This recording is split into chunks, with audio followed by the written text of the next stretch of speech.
விவேகமா நடக்காததுனால, ஞானமா நடக்காததுனால அவன் ஒரு பாவத்துல விழுந்துட்டான். அதனால அவன் வீட்டில் ஆண்டவர் இல்லைன்ற ஒரு ஃபீல் அவனுக்கு வந்தது. என் அன்பு தேவனுடைய பிள்ளைகளே, ஆண்டவர் நம்ம வீட்டில் இருப்பாருன்னா கண்டிப்பா நம்ம வீடு குதூகலமா இருக்கும், கொண்டாட்டத்தோட இருக்கும். இயேசு இருக்கிற வீட்டில் சமாதானம் இருக்கும், நிம்மதி இருக்கும், நிறைவு இருக்கும். ஒருவேளை தாவீதை போல பெரிய பாவங்கள் நீங்க பண்ணலைன்னாலும், ஏதோ ஒரு காரியத்திலே நீங்கள் குறைவுபட்டு ஆண்டவரை ஏதோ இடத்துல நீங்க விட்டு கொடுத்துட்டீங்கன்னா, சில நேரங்கள்ல ஆசீர்வாதங்கள் வருகிறது வரைக்கும் ஆண்டவருடைய பிள்ளைகள் ஆண்டவரை உறுதியா பிடிச்சுக்கிறாங்க. ஆசீர்வாதம் வந்த உடனே அந்த ஆசீர்வாதத்தை காரணம் வச்சு நிறைய பேர் ஆண்டவரை விட்டு சற்று விலகி போறீங்க. அதனால என்ன ஆகுதுன்னா, ஆண்டவர் நம்மை விட்டு விலகி போகிறார். இன்னைக்கு ஒரு அழகான பாடலை பாடுனீங்க. நீங்க எல்லாம் சேர்ந்து, அப்புறம் போகிறவர் போல காணப்பட்டாலும், எப்படி பாடினீங்க? அப்புறம் போகிறவர் போல காணப்பட்டாலும் என் மீது அவர் நோக்கமாயிருக்கிறார். அப்படியே போற மாதிரி தான் தெரியும், ஆனாலும் நம்ம மீது அவர் நோக்கமா தான் இருப்பார். நம்ம மீது அவர் கரிசனையோடு தான் இருப்பார்.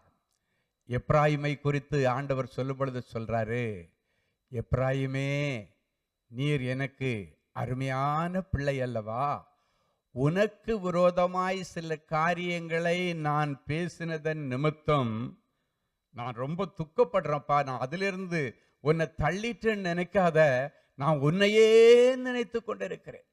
அப்புறம் போகிறவர் போல நான் காணப்பட்டாலும் நான் உன்னையே நினைச்சிட்டு இருக்கிறேன். அடுத்து சொல்றாரு, எப்ராயிமே, நான் உன்னை எப்படி கைவிடுவேன், நான் உன்னை எப்படி மறப்பேன், உன்னை எப்படி ஒப்பு கொடுப்பேன் என்று சொல்லுகிறார். அப்ப பாருங்க, எப்ராயிமுடைய சில காரியங்கள் ஆண்டவருக்கு பிரியமில்லாமல் இருந்ததன் நிமித்தம், ஆண்டவரை விட்டு அவன் விலகினதன் நிமித்தம், கொஞ்ச நாள் டெம்பரரியா ஆண்டவர் அவனை விட்டு விலகினாலும் அவன் மேல் அவர் நோக்கமாயிருந்தார். ஆண்டவர் சொல்றார், நான் உன்னையே நினைச்சிட்டு இருக்கிறோம்ப்பா. உனக்கு விரோதமா சில காரியங்கள் பேசினது உண்மை. ஏன்னா நீ சில காரியங்கள் எனக்கு விரோதமாய் செய்ததன் நிமித்தம் நான் பேசினது உண்மைதான், ஆனாலும் நான் உன்னையே நினைத்து கொண்டிருக்கிறேன் என்று சொன்னார். இன்னைக்கு ஆண்டவர் உங்களை பார்த்து சொல்றாரு, அப்புறம் போகிறவர் போல அவர் காணப்பட்டாலும் உன்மேல் அவர் நோக்கமாயிருக்கிறார். உன்னை அவர் நினைத்திருக்கிறார், அவர் உன்னை ஆசீர்வதிப்பார். எனவே தான் இன்னைக்கு உங்களை இந்த இடத்துல கொண்டு வந்து, இனி நீங்க உங்க செய்கைகள்ல விவேகமா நடக்கணும். ஆண்டவர் சொல்றாரு, உத்தமமான வழியிலே நான் விவேகமா இனி நடப்பாண்டவரேன்னு சொல்றான். ஏன்னா ஒரு வாட்டி அடிபட்டுட்டான். இன்னைக்கு அடிபட்டு தெளிஞ்சு உட்கார்ந்து இருக்கிற தேவனுடைய பிள்ளைகளே, இன்னைக்கு ஆண்டவர் சொல்றாரு, இனி உத்தமமான வழியிலே விவேகமா நடக்கணும், ஞானமா நடக்கணும். சிலருக்கு கொஞ்சம் ஆசீர்வாதம் வந்த உடனே தலகால புரியாம போயிடும். அப்படி தேவனுடைய பிள்ளைகள் இருக்கக்கூடாது. இன்னும் நீங்க ஆண்டவருக்குள்ளால உற்சாகமாக உத்தமமாக இருக்க நீங்க பழகி கொள்ளணும். அவன் சொல்றான், உத்தமமான வழியில இனி விவேகமா நடப்பாண்டவரே, மறுபடியும் எப்பொழுது என்னிடத்திலே வருவீர். ஏன்னா ஆண்டவர் அவங்களோட இருக்கும் பொழுது ஒரு உற்சாகத்தை அவன் அனுபவித்தான், ஒரு சந்தோஷத்தை அனுபவித்தான், ஒரு சந்தோஷம் அவனுக்கிடத்தில் இருந்தது. எனவே தான் இன்னொரு சங்கீதத்தில் சொல்லுகிறான், அந்த உற்சாகத்தின் ஆவி மறுபடியும் என்னை தாங்கும்படி செய்யும். இன்னைக்கு உற்சாகம் இழந்து, கலை இழந்து, நிம்மதியை இழந்து வந்திருக்கிற தேவனுடைய பிள்ளைகளே, இன்னைக்கு இழந்து போன உற்சாகத்தை கர்த்தர் மறுபடியும் உங்களுக்கு கொடுக்கிறார். அந்த உற்சாகமான ஆவி திரும்பவும் என்னிடத்துல வரப்பண்ணும் என்று சொல்லுகிறான். என் அன்பு தேவனுடைய பிள்ளைகளே, இன்னைக்கு பிறகு அந்த உற்சாகத்தின் ஆவியானவர் நீ விழுந்து போன அந்த இடத்துல, விழுந்து போன அந்த ஸ்தானத்துல உனக்கு மறுபடியும் உற்சாகத்தை கொடுத்து, நீ விழுந்து கிடக்கிறவன் இல்லை, எழும்புன்னு ஆண்டவர் சொல்றார். சூரை செடியின் அடியிலே உட்கார்ந்திருந்தவன் படுத்து கொண்டான், இன்றைக்கு நீ உட்கார்ந்திருக்கிறாய், நீ படுக்கிறதுக்குள்ளால எழும்புன்னு ஆண்டவர் சொல்லுகிறார். உட்கார்ந்திருக்கிறவனை கிளப்புறது ஈஸி, படுத்துக்கிறவனை எழுப்புறது ரொம்ப கஷ்டம்.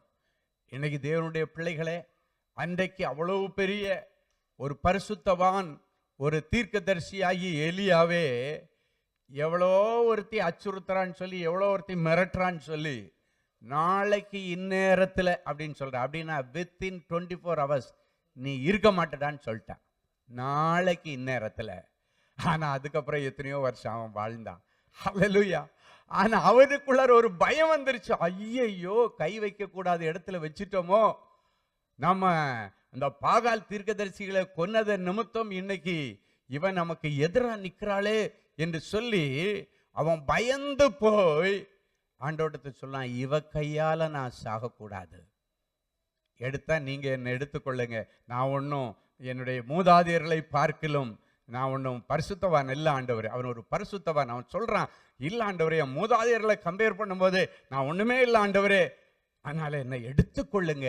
அவ கையால நான் சாகக்கூடாது. அவ என்ன கொல்றது அப்படின்னா நீங்க எடுத்துக்கொள்ளுங்க ஆண்டவரேன்னு சொல்லி சூரை செடியின் அடியிலே முதல்ல உட்கார்ந்துருந்தான்.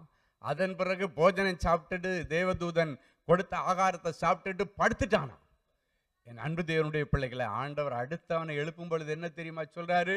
அந்த குகைக்குள்ளால உட்கார்ந்து இருக்கிற அவனை பார்த்து, எலியாவே உனக்கு இங்க என்ன வேலைன்னு கேட்கிறாரு. இன்னைக்கு சோகத்துல மூழ்கி கிடக்கிற தேவனுடைய பிள்ளையை, டிப்ரெஷன்ல மூழ்கி கிடக்கிற தேவனுடைய பிள்ளையை, உற்சாகத்தை இழந்து கிடக்கிற தேவனுடைய பிள்ளையை, நீ இப்படி கலை இழந்து கிடப்பது தேவனுடைய திட்டம் அல்ல.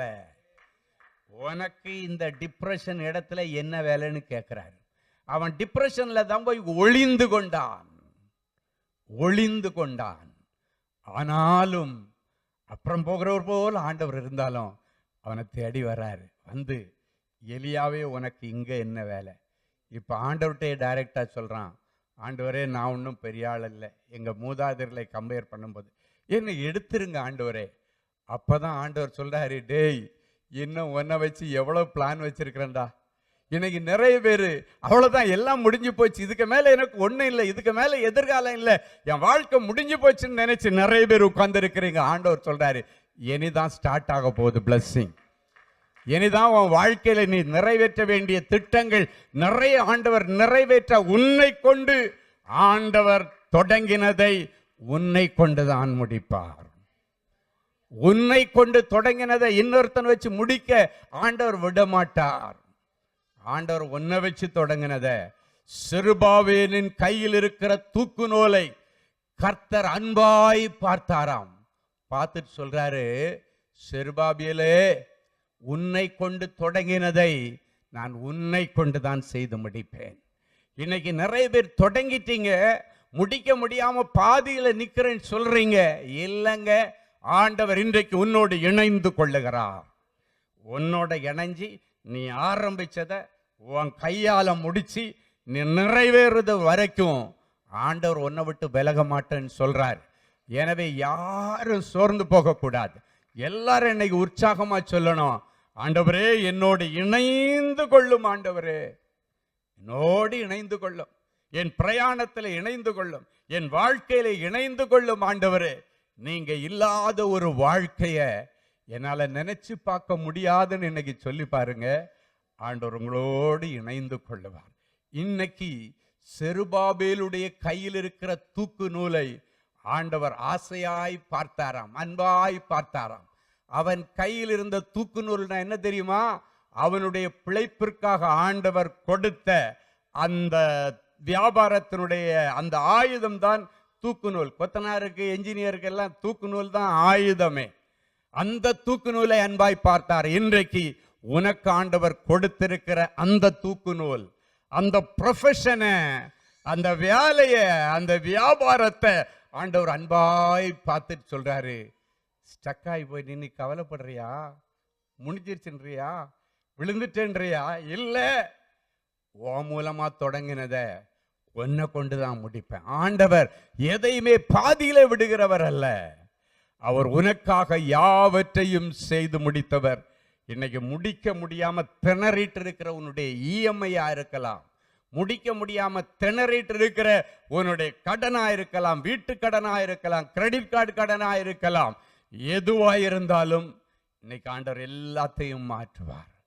ஒரு காலத்துல எல்லாம் நான் வரும்போதெல்லாம் பாஸ்டர் அண்ணன் சொல்லுவாரு, இங்கே வட்டி இவ்வளவுதான்னு, அண்ணன் இங்கே வட்டி இவ்வளவுதான், அதனால் வர்ற ஜனங்களுக்கு எல்லாருக்கும் நான் முதல்ல ஒரு வீடை வாங்குங்கப்பா, நீ வந்து வாடகை கொடுக்கறத விட கூட ஒரு $100 $200 கட்டிட்டீன்னா உனக்கு வீடு சொந்தமாயிடும் அப்படின்னு சொல்லி நான் ஒரு காலத்தில் எல்லாருக்கும் வாங்கி கொடுத்துட்டு இருந்தேன். அண்ணன் அந்த காரியத்தை ரொம்ப சந்தோஷமாக சொல்கிறத நான் பார்த்துருக்கிறேன். ஆனால் இப்போ இங்கேயும் வட்டி ஏறி போச்சுன்னு கேள்விப்பட்டேன். உண்மையாக தானே? வட்டி ஏறிடுச்சா? இப்போ அந்த காலத்தில் இந்தியாவில் தான் பேங்கு வட்டி ரொம்ப ஜாஸ்தி இருந்து, வீட்டு கடன் வட்டி. இப்போ இந்தியாவில் வட்டி இறங்கிட்டு இருக்கு. நம்ம ப்ரேயர் டவர் நான் ஆரம்பிக்கும் போது வேலை தொடங்கினேன்ல, அந்த டைமில் இப்போ புதுசாக கட்டியிருக்கிற ப்ரேயர் டவர் வேலை ஆரம்பிக்கும் போது 10.5க்கு இன்ட்ரெஸ்ட் போட்டு கொடுத்தான். கொஞ்ச நாள் பொறுத்து பார்த்தாச்சுன்னா ஒரு மெயில் வருது, ரிசர்வ் பேங்க் இன்ட்ரெஸ்ட்டை குறைச்சிருச்சு, அதனால இந்தியன் பேங்கில் இன்ட்ரெஸ்ட் குறைச்சி 9.5% அப்படின்னா. அடுத்த ஒரு 2 மாதம் கழிச்சு மெசேஜ் வருது, 9.5% 9% ஆயிடுச்சு. போன ஒரு மாதத்துக்கு முன்னாடி வந்துச்சு, அது இப்போ 8.90க்கு வந்துருச்சு. நான் வர்றதுக்கு ஒரு 20 நாளைக்கு முன்னாடி மெசேஜ் வருது, 8.25% தான் வட்டி. அப்போ பாருங்க, அங்கே இறங்கிட்டு வருது, இங்கே கூடுது. அப்போ வளர்ச்சி எந்த கண்ட்ரியில் இருக்கு சொல்லுங்க? நீங்களே சொல்லுங்களேன். நம்ம ஊரில் தான் இப்போ வளர்ச்சி. ஆமென். அமெரிக்காவில் இருக்கிறவங்க எல்லாம் என்னமோ ஒரு மரத்தை பிடிச்சி உலுக்குனா பழம் விழுற மாதிரி டாலர் கொட்டுதுன்னு ஊரில் இருக்கிறவங்க எல்லாம் நினைச்சிட்டு இருக்கிறான். ஆனால் இங்கே நீங்கள் படுற பாடு உங்களுக்கு ஆண்டவருக்கு தான் தெரியும். ஆமாவா இல்லையா? ஆமென். அவ்வளவு கஷ்டப்பட்டு போராடி உழைக்க வேண்டியது இருக்கு. இன்னைக்கு ஆண்டவர் சொல்றாரு, நான் பாதியில நிக்கிறேன், ஸ்டக்காய் நிக்கிறேன், மூவ் பண்ண முடியல, இந்த பக்கம் திரும்ப முடியல, அந்த பக்கம் திரும்ப முடியல அப்படின்னு இருக்கிற உன்னுடைய தூக்கு நூலை கர்த்தர் பார்க்கிறார். அந்த தூக்கு நூலை பார்க்கிறார். உன்னுடைய ப்ரொஃபஷன், உன் கையில கொடுத்த தாளந்து திறமை எங்கேயோ ஒன்று விழுந்து போச்சு, அதை மறுபடியும் ஆண்டவர் பொழுது உற்சாகத்தை கொடுத்து உனக்கு விசேஷித்த விவேகத்தை கொடுக்கிறார். அதான் உத்தமமான வழியிலே நான் விவேகமாய் நடப்பேன், சகல விதமான வேலைகளையும் யூகித்து செய்கிற ஞானத்தையும் அறிவையும் விவேகத்தையும் அருளுக ஆவியினால பிசலேலை நிரப்பினவர் இன்றைக்கு யூகித்து செய்கிற ஞானத்தையும் அறிவையும் விவேகத்தையும் அருளுகிற ஆவியினால ஆண்டவர் உங்களை நிரப்புறார். ஏன் தெரியுமா? நீங்கள் வேலை செய்கிற இடத்துல கஷ்டப்படுறீங்க. இன்னைக்கு ஒவ்வொரு ஃபீல்டில் இருக்கிறவங்களும் டெய்லி அப்டேட் ஆகிட்டே இருக்கணும். இல்லைன்னா அடுத்தவன் முன்ன பின்னால் வரவன் அடித்து குமரி போட்டுட்டு முன்னால் போயிட்டே இருப்பான். இதுதான் இன்னைக்கு சூழ்நிலை. டெய்லி ஒரு காலத்தில் எல்லாம் டிகிரி முடித்து வேலையில் சேர்ந்தாச்சுன்னா அதுக்கப்புறம் அவன் அப்டேட் ஆக வேண்டிய அவசியம் இல்லை. அதே வருஷனில் அது பாட்டு ஓட ரிட்டையர்மெண்ட் வரைக்கும் ஒரு பயலம் பண்ண முடியும். ஆனால் இப்போ பின்னாலிருந்து புயல் காத்துல 4 பேர் வந்துகிட்டே இருக்கான், ஞானத்தோட அறிவோட விவேகத்தோட வர்றான். நீ அப்பதான் நல்லா பிரகாசிச்சுட்டு இப்ப ஸ்லோவா போயிட்டு இருக்கிற, அவன் வந்து அடிச்சு உன்னை தள்ளிட்டு உன்னை கீழே போட்டு அவன் பாட்டுக்கு யாரை மிதிச்சு போயிட்டே இருக்கிறான். ஏன்னா அப்டேஷன்ல வர்றான். இன்னைக்கு அப்டேட்டட் பீப்புளா கர்த்தர் உங்களை மாற்றும்படி இந்த வசனத்தை கொண்டு உங்களை அபிஷேகம் பண்ணுகிறார். சகல விதமான வேலைகளையும் யூகித்து செய்கிற ஞானத்தையும் அறிவையும் விவேகத்தையும் மருளுகிற ஆவியினால கர்த்தர் ஒன்ன நிரப்புறாரு. இன்னைக்கு பிறகு நீ எழும்பி பிரகாசிப்பாய். உன் வேலை வந்துருச்சு, நீ மறுபடியும் பிரகாசிக்க வேண்டிய வேலை வந்துருச்சு. ஹல்லேலூயா. ஆமா, ஆண்ட்ராய்டுன்னா அதுக்கப்புறம் ஆண்ட்ராய்டுக்கு அப்புறம் என்ன வந்துச்சு பிள்ளைங்களா சொல்லுங்க? ஐஃபோன் வந்துச்சு. அதுக்கு வேற என்னமோ சொல்லுவாங்களே ஐஃபோனுக்கு. ஆண்ட்ராய்டுக்கு அப்புறம் ஐஓஎஸ்ஸா? ஐஓஎஸ் வந்துச்சு. இப்போ ஆர்டிஃபிஷியல் இன்டெலிஜென்ஸில் போயிட்டுருக்கு. ஒரே நாளில் 10 பேர் 100 பேர் 1000 பேரை தூக்கி எறிஞ்சிட்டு ஒரே ஒரு மிஷன் உட்காந்து வேலை செய்கிற நிலைமையில் ஆகிப்போச்சு. ஒரு காலத்தில் கண்டென்ட் ரைட்டர்னு 10 பேரை வச்சுருப்பான் ஒரு கம்பெனிக்காரன். இன்னைக்கு 10 பேருக்கு வேலை போச்சு.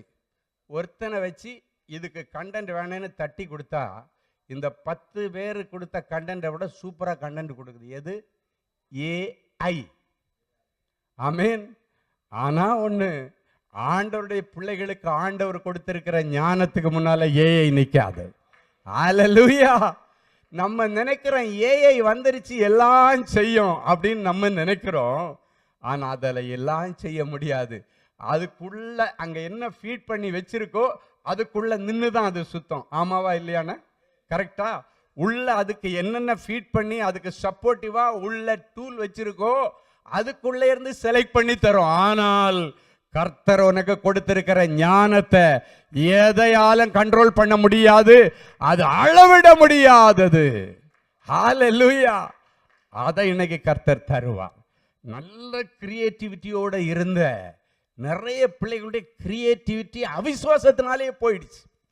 அந்த கிரியேட்டிவிட்டி அப்படின்றது ஒரு மனுஷனுடைய வாழ்க்கையில அவனுடைய எதிர்காலத்தை டக்கு டக்கு டக்கு டக்குன்னு தூக்கி விடக்கூடியது. இன்னைக்கு அதை சில நேரங்களில் இந்த அவிசுவாசம், இந்த சோர்வு, இந்த எலியாவுக்குள்ள வந்த சோர்வு அவனை அமிழ்த்தனன்னு சொல்லி உள்ள தூக்கி போட்டது உண்மை. ஆனால் ஆண்டவர் நேரடியாய் அவனை அந்த குகைக்குள்ளால சந்திச்சார். Praise Lord, praise Lord. So அந்த குகைக்குள்ளால அவனை சந்திச்சாரு. சந்திச்சதுக்கு பிறகு என்ன தெரியுமாச்சு? டிப்ரெஷன் ஓடி போச்சு. அதுக்கு பிறகு உற்சாகமா ஓடுறான் பாருங்க ஆண்டவர். அதுக்கப்புறம் நிறைய ப்ராஜெக்டை கையில கொடுக்குறாரு. என்னால முடியாது, நான் என்னை எடுத்துருங்க ஆண்டவரை சொன்னவன் கையில. அதெல்லாம் முடியாதுப்பா, நீ நினைக்கிற ஒன்னாவது முடியாதுன்னு. இப்போ நான் உனக்கு ப்ராஜெக்ட் கொடுக்குறேன், உன் கூட இருப்பேன், நானே உன்னை அடித்து தள்ளிட்டு போகிறேன் பாரு அப்படின்னு சொல்லிட்டு சிரியாவில் போய் இன்னாருடைய பிள்ளை இன்னாரை அபிஷேகம் பண்ணு, இன்னாருடைய பிள்ளை இன்னாரை இஸ்ரவேலுக்கு ராஜாவாக அபிஷேகம் பண்ணு, அவனை இங்கே அபிஷேகம் பண்ணு. இதெல்லாம் பண்ணனா மட்டும் போதாது, உன் ஸ்தானத்தில் ஒருத்தனை ஆயத்தப்படுத்து. இதெல்லாம் நீ பண்ணனாதான் எடுப்பேன். நீ நினைச்ச உடனே ஒன்று எடுக்க மாட்டேன். உனக்குள்ளால திராணி இன்னும் இருக்கு, நான் தான் திராணி வச்சேன். இன்னைக்கு ஆண்டவர் உங்களை பார்த்து சொல்றாரு, உனக்குள்ளால திராணி வச்சவருக்கு தான் தெரியும். நீ நினைக்கிற எனக்கு திராணி இல்லை, அவ்வளவுதான், முடிஞ்சு போச்சு, ஐ ஆம் நாட் அப்டேட்டட் நினைக்கிற, உன்னை டெய்லி அப்டேட் பண்ணுகிறவர். அதுக்கு பைபிள் ஒரு வசனம் இருக்கு, காலைதோறும் அவருடைய கிருபைகள் புதுசா இருக்குது. அப்படின்னா டெய்லி அப்டேட்டடா ஆண்டவர் வைப்பாருங்க உங்களை. நம்ம தான் நினைக்கிறோம், நான் அப்டேட்டட்ல, எனக்கு தெரியாது, எனக்கு லாங்குவேஜ் இல்லை, எனக்கு திறமை இல்லை, தாளந்து இல்லை. இப்போ உள்ள பிள்ளைங்க எல்லாத்தையும் படிச்சுட்டு வருது. படிச்சுட்டு வரதை விட பரத்திலிருந்து பெற்றுக்கொள்ளுகிறது தான் நிலை நிற்கும். அதை இன்னைக்கு நீங்க தெரிஞ்சு கொள்ளணுங்க. ஆண்டவர் சொல்றாரு, ஞானிகளை வெட்கப்படுத்தும்படி பேதைகளை தெரிந்து கொள்ளுகிறவர். இன்னைக்கு இந்த இடத்துல நீ பேதைய மாதிரி தான் இருப்ப, ஆனால் உன்னுடைய நாள் ஆண்டவர் ஒன்ன ஞானிகளை வெட்கப்படுத்துற அளவுக்கு ஆண்டவர் தூக்கிட்டு வருவார். அன்றைக்கு தானியேலோடு கூட இருந்த அந்த அரண்மனையில, நெபுகாத்நேச்சாருடைய அரண்மனையில ஞானத்துல தேறினவங்க நிறைய பேர் இருந்தாங்க. ஞானத்துல கரை கண்டவன் சொல்லுவாங்க. ஆமா, மூழ்கி முத்தெடுத்தவன் எல்லாம் உட்கார்ந்து இருக்கிறான். அவனிடத்துல இல்லாத ஒரு கிருபை தானியேலுக்கு இருந்தது. ராஜா சொல்றார், நான் பார்த்த சொப்பனத்தை நீங்க தான்டா சொல்லணும், சொப்பனத்தையும் சொல்லணும், விளக்கத்தையும் சொல்லணும். படு உஷார் ராஜாவன், சாதாரண ராஜா இல்லை. ஒருத்தர் வந்து உங்க முன்னால நின்று, நான் நேற்றுக்கு ஒரு கனவு கண்டேன், இப்படி ஒரு கனவு இருந்து இதுக்கு விளக்கம் என்னான்னு கேட்டா எப்படியாவது செப்ப கட்டியாவது ஒரு விளக்கத்தை நம்ம சொல்லிடுவோம்.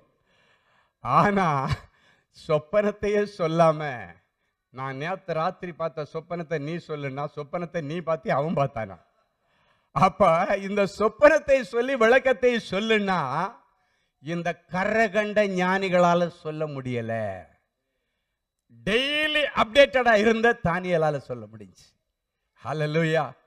என் அன்பு தேவனுடைய பிள்ளைகளை, டெய்லி நீ அப்டேட்டடா இருக்கணும்னா ஆண்டவரிடத்தில் அப்டேட்டடா இருக்கணும். அதான் இந்த வசனம், உத்தமமான வழியிலே விவேகமாய் நடப்பேன், எப்பொழுது என்னிடத்தில் வருவீர், என் வீட்டிலே உத்தம இருதயத்தோடு காத்துரு. அப்படின்னா டெய்லி உத்தம இருதயத்தோட நீங்க ஆண்டவரிடத்தில் அப்டேட்டடா இருந்தா டெய்லி நீ அப்டேட்டடா இருப்ப. எல்லா விஷயத்திலையும் உன்னை ஒரு பயலும் ஏமாற்ற முடியாது, உன்னை ஒரு பயலும் அழிக்க முடியாது. அன்னைக்கு அந்த உத்தமம் தான் தானியேலுக்கு பேரை வாங்கி கொடுத்தது. அப்டேட்டட் வெர்ஷன்ல இருந்தாங்க. அதுவும் சாதாரண அப்டேட்டட் வெர்ஷன் இல்லை, ஆவிக்குரிய அப்டேஷன் வெர்ஷன்ல இருந்தான்.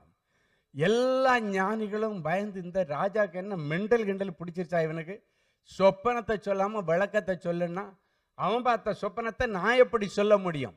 எந்த ஒரு ஞானியாலும் நீ பார்த்த சொப்பனத்தை சொல்ல முடியாது.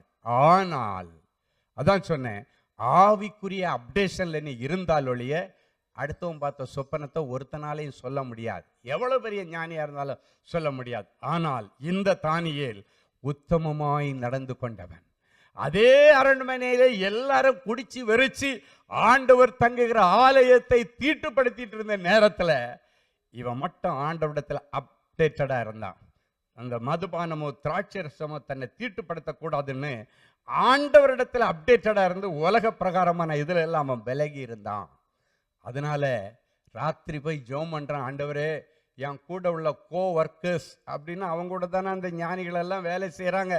நாளைக்கு இந்நேரம் எல்லாம் எல்லா ஞானிகளுடைய தலையை ராஜா எடுக்க போறாரு. ஆண்டவரே என் கோ ஒர்க்கர்ஸ் எல்லாம் சாவ போறான், அவனே நிம்மதியா குரட்டை விட்டு தூங்குறான், என்ன நடக்குது நாளைக்கு பார்த்துக்கலான்ட்டான். ஆனா இவன் தூங்கலை. ஏன் தெரியுமா? என் கோ ஒர்க்கர்ஸ், என் கூட வேலை செய்கிறவன், இந்த அரண்மனையில் என் கூட வேலை செய்கிறவன் ஒருத்தன் கூட சாகக்கூடாது. எனக்கு இப்ப ஒரு ஆவிக்குரிய அப்டேஷன் தாங்க. எனக்கு சொல்லுங்க, நாளைக்கு இவங்க எல்லாரையும் உயிரோட பாதுகாக்க எனக்கு அந்த சொப்பனத்தை விளக்குங்கன்னு நைட்டு 2-3 பிரேயர் பார்ட்னரையும் கூட வச்சுட்டு நைட்டெல்லாம் அப்டேஷனுக்காக காத்திருக்கிறான். என் அன்பு தேவனுடைய பிள்ளைகளை, நைட்டு ஆண்டவரிடத்துல ஃபேமிலி பிரேயர்ல அப்டேஷன் கேட்டு எத்தனை பேர் இருக்கிறீங்க? எத்தனை பேர் வீட்டில் ஃபேமிலி பிரேயர் க்ளோஸ் ஆயிடுச்சு? இன்னும் யோசித்து பாருங்க. அவன் நைட்டு உட்கார்ந்து, ஆண்டவரே நான் அப்டேட்டடா இருக்கணும், ராஜாவுக்கு முன்னால நான் போய் நிற்கணும், அப்பொழுது இந்த ஸ்பிரிச்சுவல் அப்டேஷன் எப்படி இருக்குன்றத ஜனங்கள் எல்லாம் பார்க்கணும்னு சொல்லி 3 பேரை கோபர்ட்னஸை வச்சுட்டு அவன் உட்கார்ந்து ஜெபம் பண்ணான். அப்பொழுது காரியம் அவனுக்கு தெரிவிக்கப்பட்டது. கருகலானவைகளை தெளிவிக்கிற ஒரு அபிஷேகம்.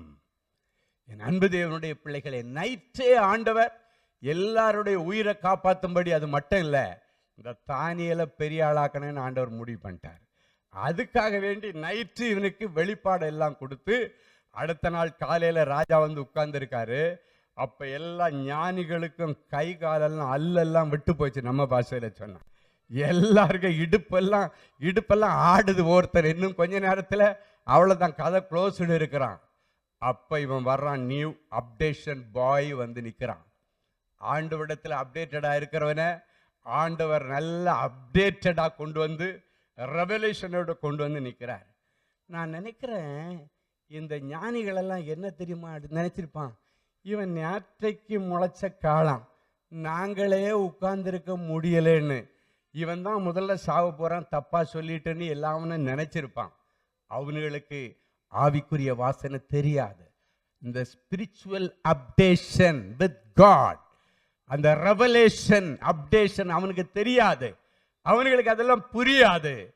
இவன் போய் நின்றுட்டு ராஜாவுக்கு முன்னால, ராஜாவே உங்க பிரச்சனையை நான் தீர்த்து வைக்கிறேன் சொல்லுப்பா.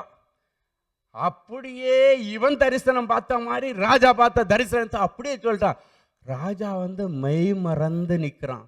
இன்னைக்கு ஆண்டவர் சொல்றாரு, உன்னை அற்பமா பார்த்தவன் எல்லாம் வாங்கிட்ட உன்னை பார்த்து நீ மெய் மறந்து, இது என்னடா இவன்கிட்ட இருக்கு, நேத்தைக்கு வரைக்கும் இப்படி இல்லையே, இவன் மழுங்கின மண்டை உள்ளவாச்ச, மழுங்கின புத்தி உள்ளவாச்ச, இவன் வந்து திக்குவாயாச்ச, மந்த புத்தி உள்ளவாச்ச, எங்க இருந்துடா இவனுக்கு வந்துச்சுன்னு கேட்பானுங்க. அது எங்க இருந்து வரும்? Spiritual updation from the Lord. அப்ப ஸ்பிரிச்சுவல் அப்டேஷன் வேணும்னா உலக அப்டேஷனை நீ ஈஸியா ஜெயிச்சிடலாம். அப்ப நம்ம அப்டேட்டட் வித் காட், நம்ம ஆண்டவரிடத்துல அப்டேட்டடா இருக்கணும். நம்ம அவருடைய உறவை துண்டிச்சிடக்கூடாது. இந்த சங்கீதம் 101 புலம்பலுக்கு காரணம் என்ன தெரியுமா? ஆண்டவரிடத்துல அப்டேட்டடா இருந்த தாவீது ஒரு இடத்துல நிதானம் இழந்து, விவேகத்தை இழந்து, உத்தமத்தை இழந்தான். விவேகமா நடக்காததுனால உத்தமத்தை இழந்தான். எந்த வீட்டில் உட்கார்ந்து அப்டேஷன் வித் காட் இழந்தான அதே வீட்டில் இருந்துட்டு இப்ப அழுறான். அதான் இந்த சங்கீதம். எப்பொழுது மறுபடியும் என்னிடத்திலே வருவி, இதுக்கு மேல இந்த வீட்டில் நான் உத்தமமாய் நடந்து கொள்ளுவேன் என்று சொல்லுகிறான். எந்த இடத்துல உத்தமத்தை இழந்தனோ அதே வீட்டில் நின்று நான் கதற, ஆண்டவரே எப்ப ஆண்டவரே மறுபடியும் வருவீங்க? நீங்க இருந்த நாட்கள்ல நான் ஜொலிச்ச ஆண்டவரே, நான் பிரகாசிச்ச ஆண்டவரே, இன்னைக்கு எல்லாரும் என்ன அற்பமா நினைக்கிற அளவுக்கு நான் நிக்கிற ஆண்டவரே, மறுபடியும் எப்பொழுது என்னிடத்திலே வருவீர்? இனியாவது நான் விவேகமா நடந்துக்குவேன், உத்தமமாய் என் வீட்டில் நான் நடந்துக்குவேன் ஆண்டவரே, என் வீட்டிற்கு வாரும். இந்த ராத்திரி வேளையிலே உங்களுடைய ஜெபம் அதுவாகவே இருக்கட்டும். ஆண்டவர்கிட்ட சொல்லுங்க, ஆண்டவரே நான் உங்களை விட்டு விலகி போனது உண்மைதான், நீங்களும் அப்புறம் போகிறவர் போல இருந்தது உண்மைதான். ஆனாலும் இவன் எக்கேடனா கெட்டு ஒளிஞ்சு போட்டுன்னு விடாம அப்புறம் போகிற போல காணப்பட்டாலும் என் மீது நோக்கமாயிருக்கிறேன், என் நினைவாக தான் இருக்கிறீர் ஆண்டவரே. இதுக்காக நான் சந்தோஷப்படுறேன் ஆண்டவரே. இதுக்கு மேல உங்க கையை பிடிச்சிட்டு உத்தமமா நடக்க நான் என்ன ஒப்பு கொடுக்கிற ஒரு பழைய பாடல் உண்டு. உத்தமமாய் முன் செல்ல உதவி செய்யும் யெகோவா. அந்த பாட்டு கேட்டிருக்கீங்களா? ஊக்கமத கைவிடாம உற்சாகமா போக உத்தமமான வழியில என்ன நடத்துங்க ஆண்டவரே. இந்த பழைய பாடல்கள்ல இருக்கிற அந்த அபிஷேகம் இருக்கு பாருங்க, யோசித்து பாரு. உத்தமமாய் முன் செல்ல உதவி செய்யும் யெகோவா, ஊக்கமதை கைவி காத்து கொள்ள உதவும் உத்தமமாய் முன் எல்லாம் பாடுங்க பார்க்கலாம்.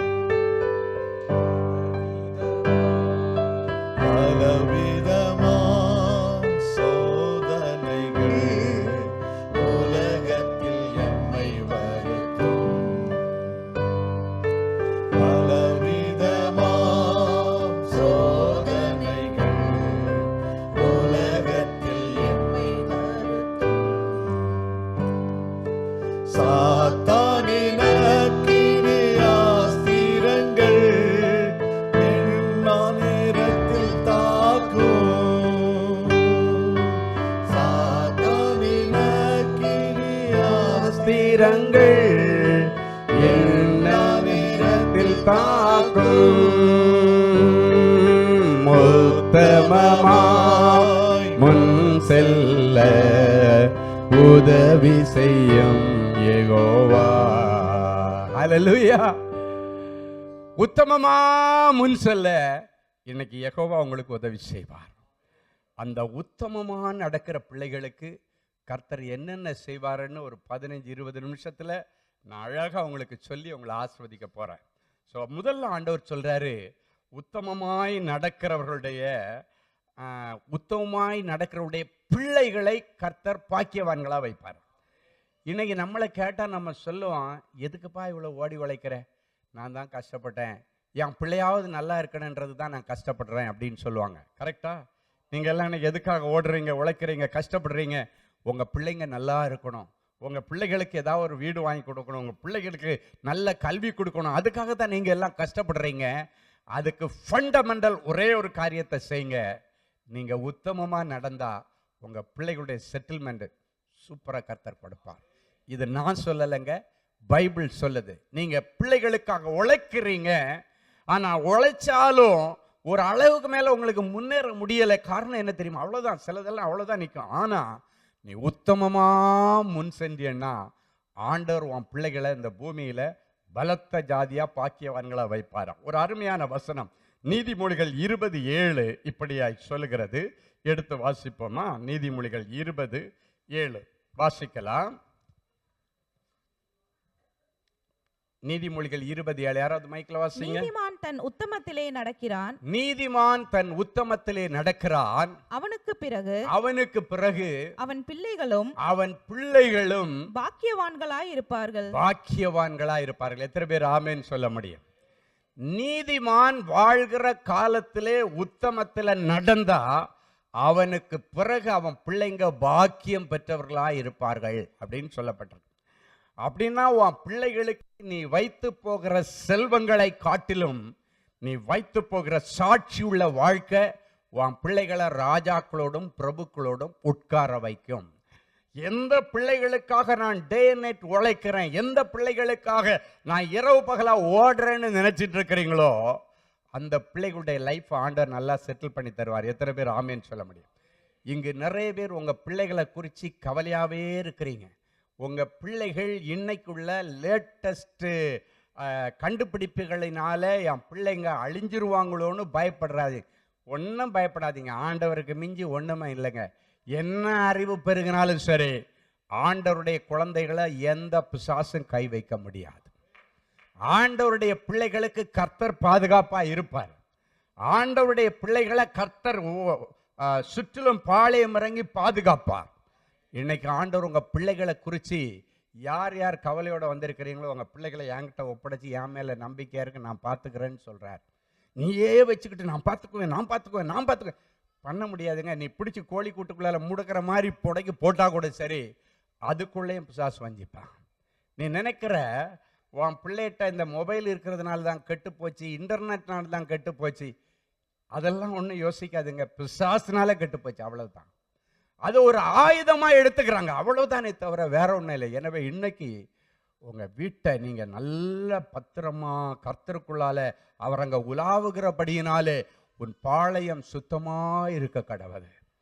ஆண்டவர் உங்க வீட்டில் உலாவுறார். ஆண்டவர் வசனத்தில் சொல்லி இருக்கார், ஒரு மங்கள வார்த்தை சொல்லுகிறது, உன் வீட்டில் நான் என்னுடைய வாசஸ்தலத்தை ஸ்தாபிப்பேன். இன்னைக்கு நிறைய பேர் கொண்டு போய் ஸ்பேஸில் போய் நிலாவில் ஒவ்வொரு கோள்களில் கொண்டு போய் வாசஸ்தலத்தை ஸ்தாபிக்கிற மாதிரி ஒவ்வொரு நாடுகளும் போட்டி போட்டு கொடியை ஸ்தாபிச்சுட்டு வர்றான், கொடியை கொண்டு போய் நட்டுட்டு வர்றான். அன்னைக்கு ஆண்டவர் சொல்ற, அது முக்கியம் இல்லை, நீ எந்த நிலவில் கொண்டு கொடியை நடுறன்னு முக்கியம் இல்லை, உன் வீட்டுக்குள்ளால ஆண்டவர் வாசஸ்தலத்தை ஸ்தாபித்திருக்கிறாரா, அவர் விரும்பி அங்க இருக்காரா, அதான் ரொம்ப முக்கியம். அதை பொறுத்து தான் உன் குடும்பம், உன்னுடைய வாழ்க்கை. நீதிமான் உத்தமத்திலே நடந்தா, ஆண்டவரோட நடந்தா, ஆண்டவரோட அப்டேட்டடா இருந்தா, ஆண்டவரை விட்டு விலகாம இருந்தா, அவன் பிள்ளைகளுக்கு நான் தான் ஃபியூச்சர்னு ஆண்டவர் சொல்லுகிறார். எனக்கு ரொம்ப பிடிச்ச ஒரு வசனம் ஒன்று இருக்கு. சாலமோன் சின்ன வயசுலேயே ராஜாவாயிட்டான். அதுக்கு அவன் ஒன்றும் எஃபர்ட் போடவே இல்லை, உழைக்கவே இல்லை, பாடுபடலை, தண்ணி ஊற்றலை, நாற்று நடலை, எரு போடலை, ஒன்றுமே போடலைங்க. எடுத்த எடுப்பில் ராஜா. எப்படி வந்துச்சுன்னு ஒரு நாள் உட்காந்து யோசிக்கிறான். கடந்து வந்த பாதையை திரும்பி பார்க்குற மாதிரி யோசித்து பார்க்குறான், எப்படா நான் ராஜாவானேன், இதுக்கு நான் என்ன எஃபர்ட் போட்டேன் அப்படின்னு போட்டால் அவனுக்கு தெரியுது, இது நான் போட்ட எஃபர்ட் இல்லை, எங்கள் அப்பன் போட்ட எஃபர்ட். அவன் அழகாக சொல்கிறான். அந்த வசனம் எனக்கு ரொம்ப பிடிக்கும். ஆண்டவட்டத்தில் உட்காந்து யோசிச்சுட்டே சொல்கிறான். அவனுக்கு பதில் கிடைச்சிருச்சு. எப்படி நான் பெரிய ஆளானேன், எப்படி இன்னைக்கு இந்த ராஜ மேன்மையில அண்டை நாட்டு ராஜாக்கள் எல்லாம் இவனுக்கு ஞானத்தை பார்த்து அசந்து நிற்கிறாங்க. எவன்னு கேட்டாலும் பதில் டான் டான் டான் டான் வருது. எல்லாரும் ஆச்சரியம், அப்படியே வியந்து பார்க்குற, ஆச்சரியமா பார்க்குறாங்க. அவன் யோசிக்கிறான், இவனுக்கு எல்லாம் என்ன ஆச்சரியமா பார்க்குற அளவுக்கு நான் என்னதான் பண்ணேன்னு பார்க்கும்போது பதில் வருகிறது.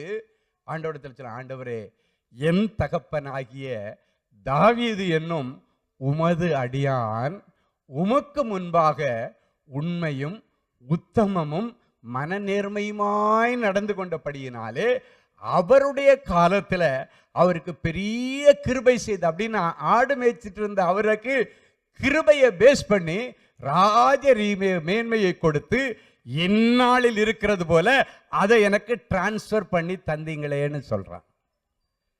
புரிஞ்சுதா உங்களுக்கு? அவன் சொல்றான், அவருக்கு பதில் அப்பதான் வருது. நான் எப்படி யோசித்து பார்க்கிறேன்னா, இதுக்கு என்ன எஃபர்ட்டும் போடலையே, நான் எப்படி இந்த சின்ன வயசுல கஷ்டப்படாம இந்த நிலைமையில இந்த ராஜ மேன்மையில உட்கார்ந்துட்டேன்னு பார்க்கும்போது அவனுடைய மனசிலிருந்து அவன் ஆண்டவரிடத்துல சொல்லுகிற, ஆண்டவரே, என் தகப்பனாகிய எங்க அப்பாவாகிய தாவீது என்னும் உமது அடியான், எனக்கு அப்பா ஆனா உம்முடைய அடியான் உமக்கு முன்பாக உத்தமமும் மனநேர்மையுமாய் நடந்து கொண்டபடியினால் அவருடைய காலத்தில் ஒரு பெரிய கிருபை செய்து கிருபையை பேஸ் பண்ணி அவருக்கு ராஜ மேன்மையை கொடுத்ததும் அல்லாமல் இந்நாளில் இருக்கிறபடின்னு சொல்றான். இந்நாளில் இருக்கிறபடி அந்த ராஜ மேன்மை எனக்கு நீங்க தந்தீங்க. நம்ம பாஷையில சொன்னா, எங்க அப்பன் உங்ககிட்ட உண்மை உத்தமமா இருந்ததுனால எங்க அப்பாவுடைய காலத்துக்கு பிறகும் என் பிள்ளைங்க பாக்கியவான்களா இருக்கணும்னு நீங்க போட்ட பிச்சைன்னு சொல்றான். ஒரு நிமிஷம் யோசித்து பாருங்க. நான் சில நேரத்தில் யோசித்து பார்ப்பேன், ஆண்டவரே நான் இந்த அளவுக்கு உங்களால் பயன்படுத்துகிற அளவுக்கு என்னிடத்துல என்ன தகுதி இருக்குது அப்படின்னு அடிக்கடி ஆண்டவரிடத்தில் உட்கார்ந்து ஜெபிக்கும் போது என் பெற்றோருடைய ஜெபம், என் தாயினுடைய ஜெபம், என் தாயினுடைய உத்தமம், என் தகப்பன் இறந்ததற்கு பிறகும் இள வயதிலே என்னுடைய தாய் கஷ்டப்பட்டு உழைச்சி வேதனைப்பட்டு உத்தமத்தை காத்து கொண்டதன் நிமித்தம் என் தாயினுடைய உத்தமத்தை பேஸ் பண்ணி பிள்ளைகளை ஆண்டவர் கிருபையா வச்சிருக்கிறார். அல்லேலூயா. இன்னைக்கு எங்க ஊர்ல எல்லாம் போய் கேட்டாச்சுன்னா, ஸ்டீஃபனுடைய ஃபேமிலி எப்படி இவ்வளவு பெரிய ஆளாச்சு? ஏன்னா அவங்க படம் அவங்க பார்க்க நாங்க அவ்வளவு கஷ்டத்துல இருந்தோம், வேதனையில இருந்தோம், சாப்பாடு இல்லாம இருந்தோம், ஆடைகள் இல்லாம இருந்தோம். என்னை யூனிஃபார்மை போட்டுட்டு வந்து திருப்பி நைட்டு துவைச்சி போட்டு அந்த ஈர துணியை போட்டுட்டு அடுத்த நாள் காலையில போயிட்டு இருந்த நாட்கள் உண்டு. டெய்லி காலையில கொஞ்சோண்டு கஞ்சி தண்ணி குடிச்சிட்டு போன நாட்கள் உண்டு. ஒரு மீன் குழம்பு இல்லாத நாட்கள்ல அம்மியில உப்ப மிளகாயை அரைச்சி வச்சுட்டு அதை தொட்டு நாக்கில் வச்சுட்டு கஞ்சியை குடிச்சிட்டு கிழங்க சாப்பிட்டுட்டு போன நாட்கள் உண்டு. ஆனால் இன்னைக்கு ராஜரீக அந்த ஆசீர்வாதமான ஆகாரங்கள், ராஜ போஜனன்னு சொல்லுவாங்க, ராஜ போஜனத்தை என் பிள்ளைங்க சாப்பிட்றாங்க. காரணம் என்ன தெரியுமா? பெற்றோருடைய உத்தமம். இன்னைக்கு உன் பிள்ளைகளுடைய எதிர்காலம் உன்னுடைய உத்தமத்தில் இருக்குது. எனவே இன்றைக்கு அந்த உத்தமத்திற்கு உங்களை நீங்க ஒப்பு கொடுங்க. ஆண்டவரே நான் எந்த விதத்தில் குறைஞ்சு போயிட்டேன். நிறைய பேர் யோசிக்கிறாங்க, உத்தமன்ன உடனே நம்ம பெரிய பாவத்தில் விழுந்தவங்க தான் உத்தமத்தை கெடுத்துறாங்க. அப்படி இல்லைங்க. வசனத்திலிருந்து விழுந்தவர்கள் உத்தமத்தை கெடுத்துக் கொள்கிறார்கள். வசனத்தின்படி வாழ்வதே உத்தமம்னு பைபிளே சொல்லுவோம். வாட் இஸ் உத்தமம் அப்படின்னு பார்த்தா பைபிள் சொல்லுகிறது, கர்த்தருடைய வார்த்தைகளுக்கு கீழ்ப்படிதலே உத்தமம் என்று சொல்லப்பட்டிருக்கிறது. அப்படின்னா ஆண்டவருடைய வார்த்தையில எதுக்கு நீ கீழ்ப்படியலையோ நீ அந்த உத்தமன் என்கிற அந்த ஸ்தானத்திலிருந்து கீழே விழுந்துடுற. இன்னைக்கு ஆண்டவரிடத்துல அப்படியே உங்களுடைய இருதயத்தை ஆராய்ந்து பார்த்து, ஆண்டவரே எந்த இடத்துல நான் உத்தமத்தை கெடுத்துக்கிட்டேன்?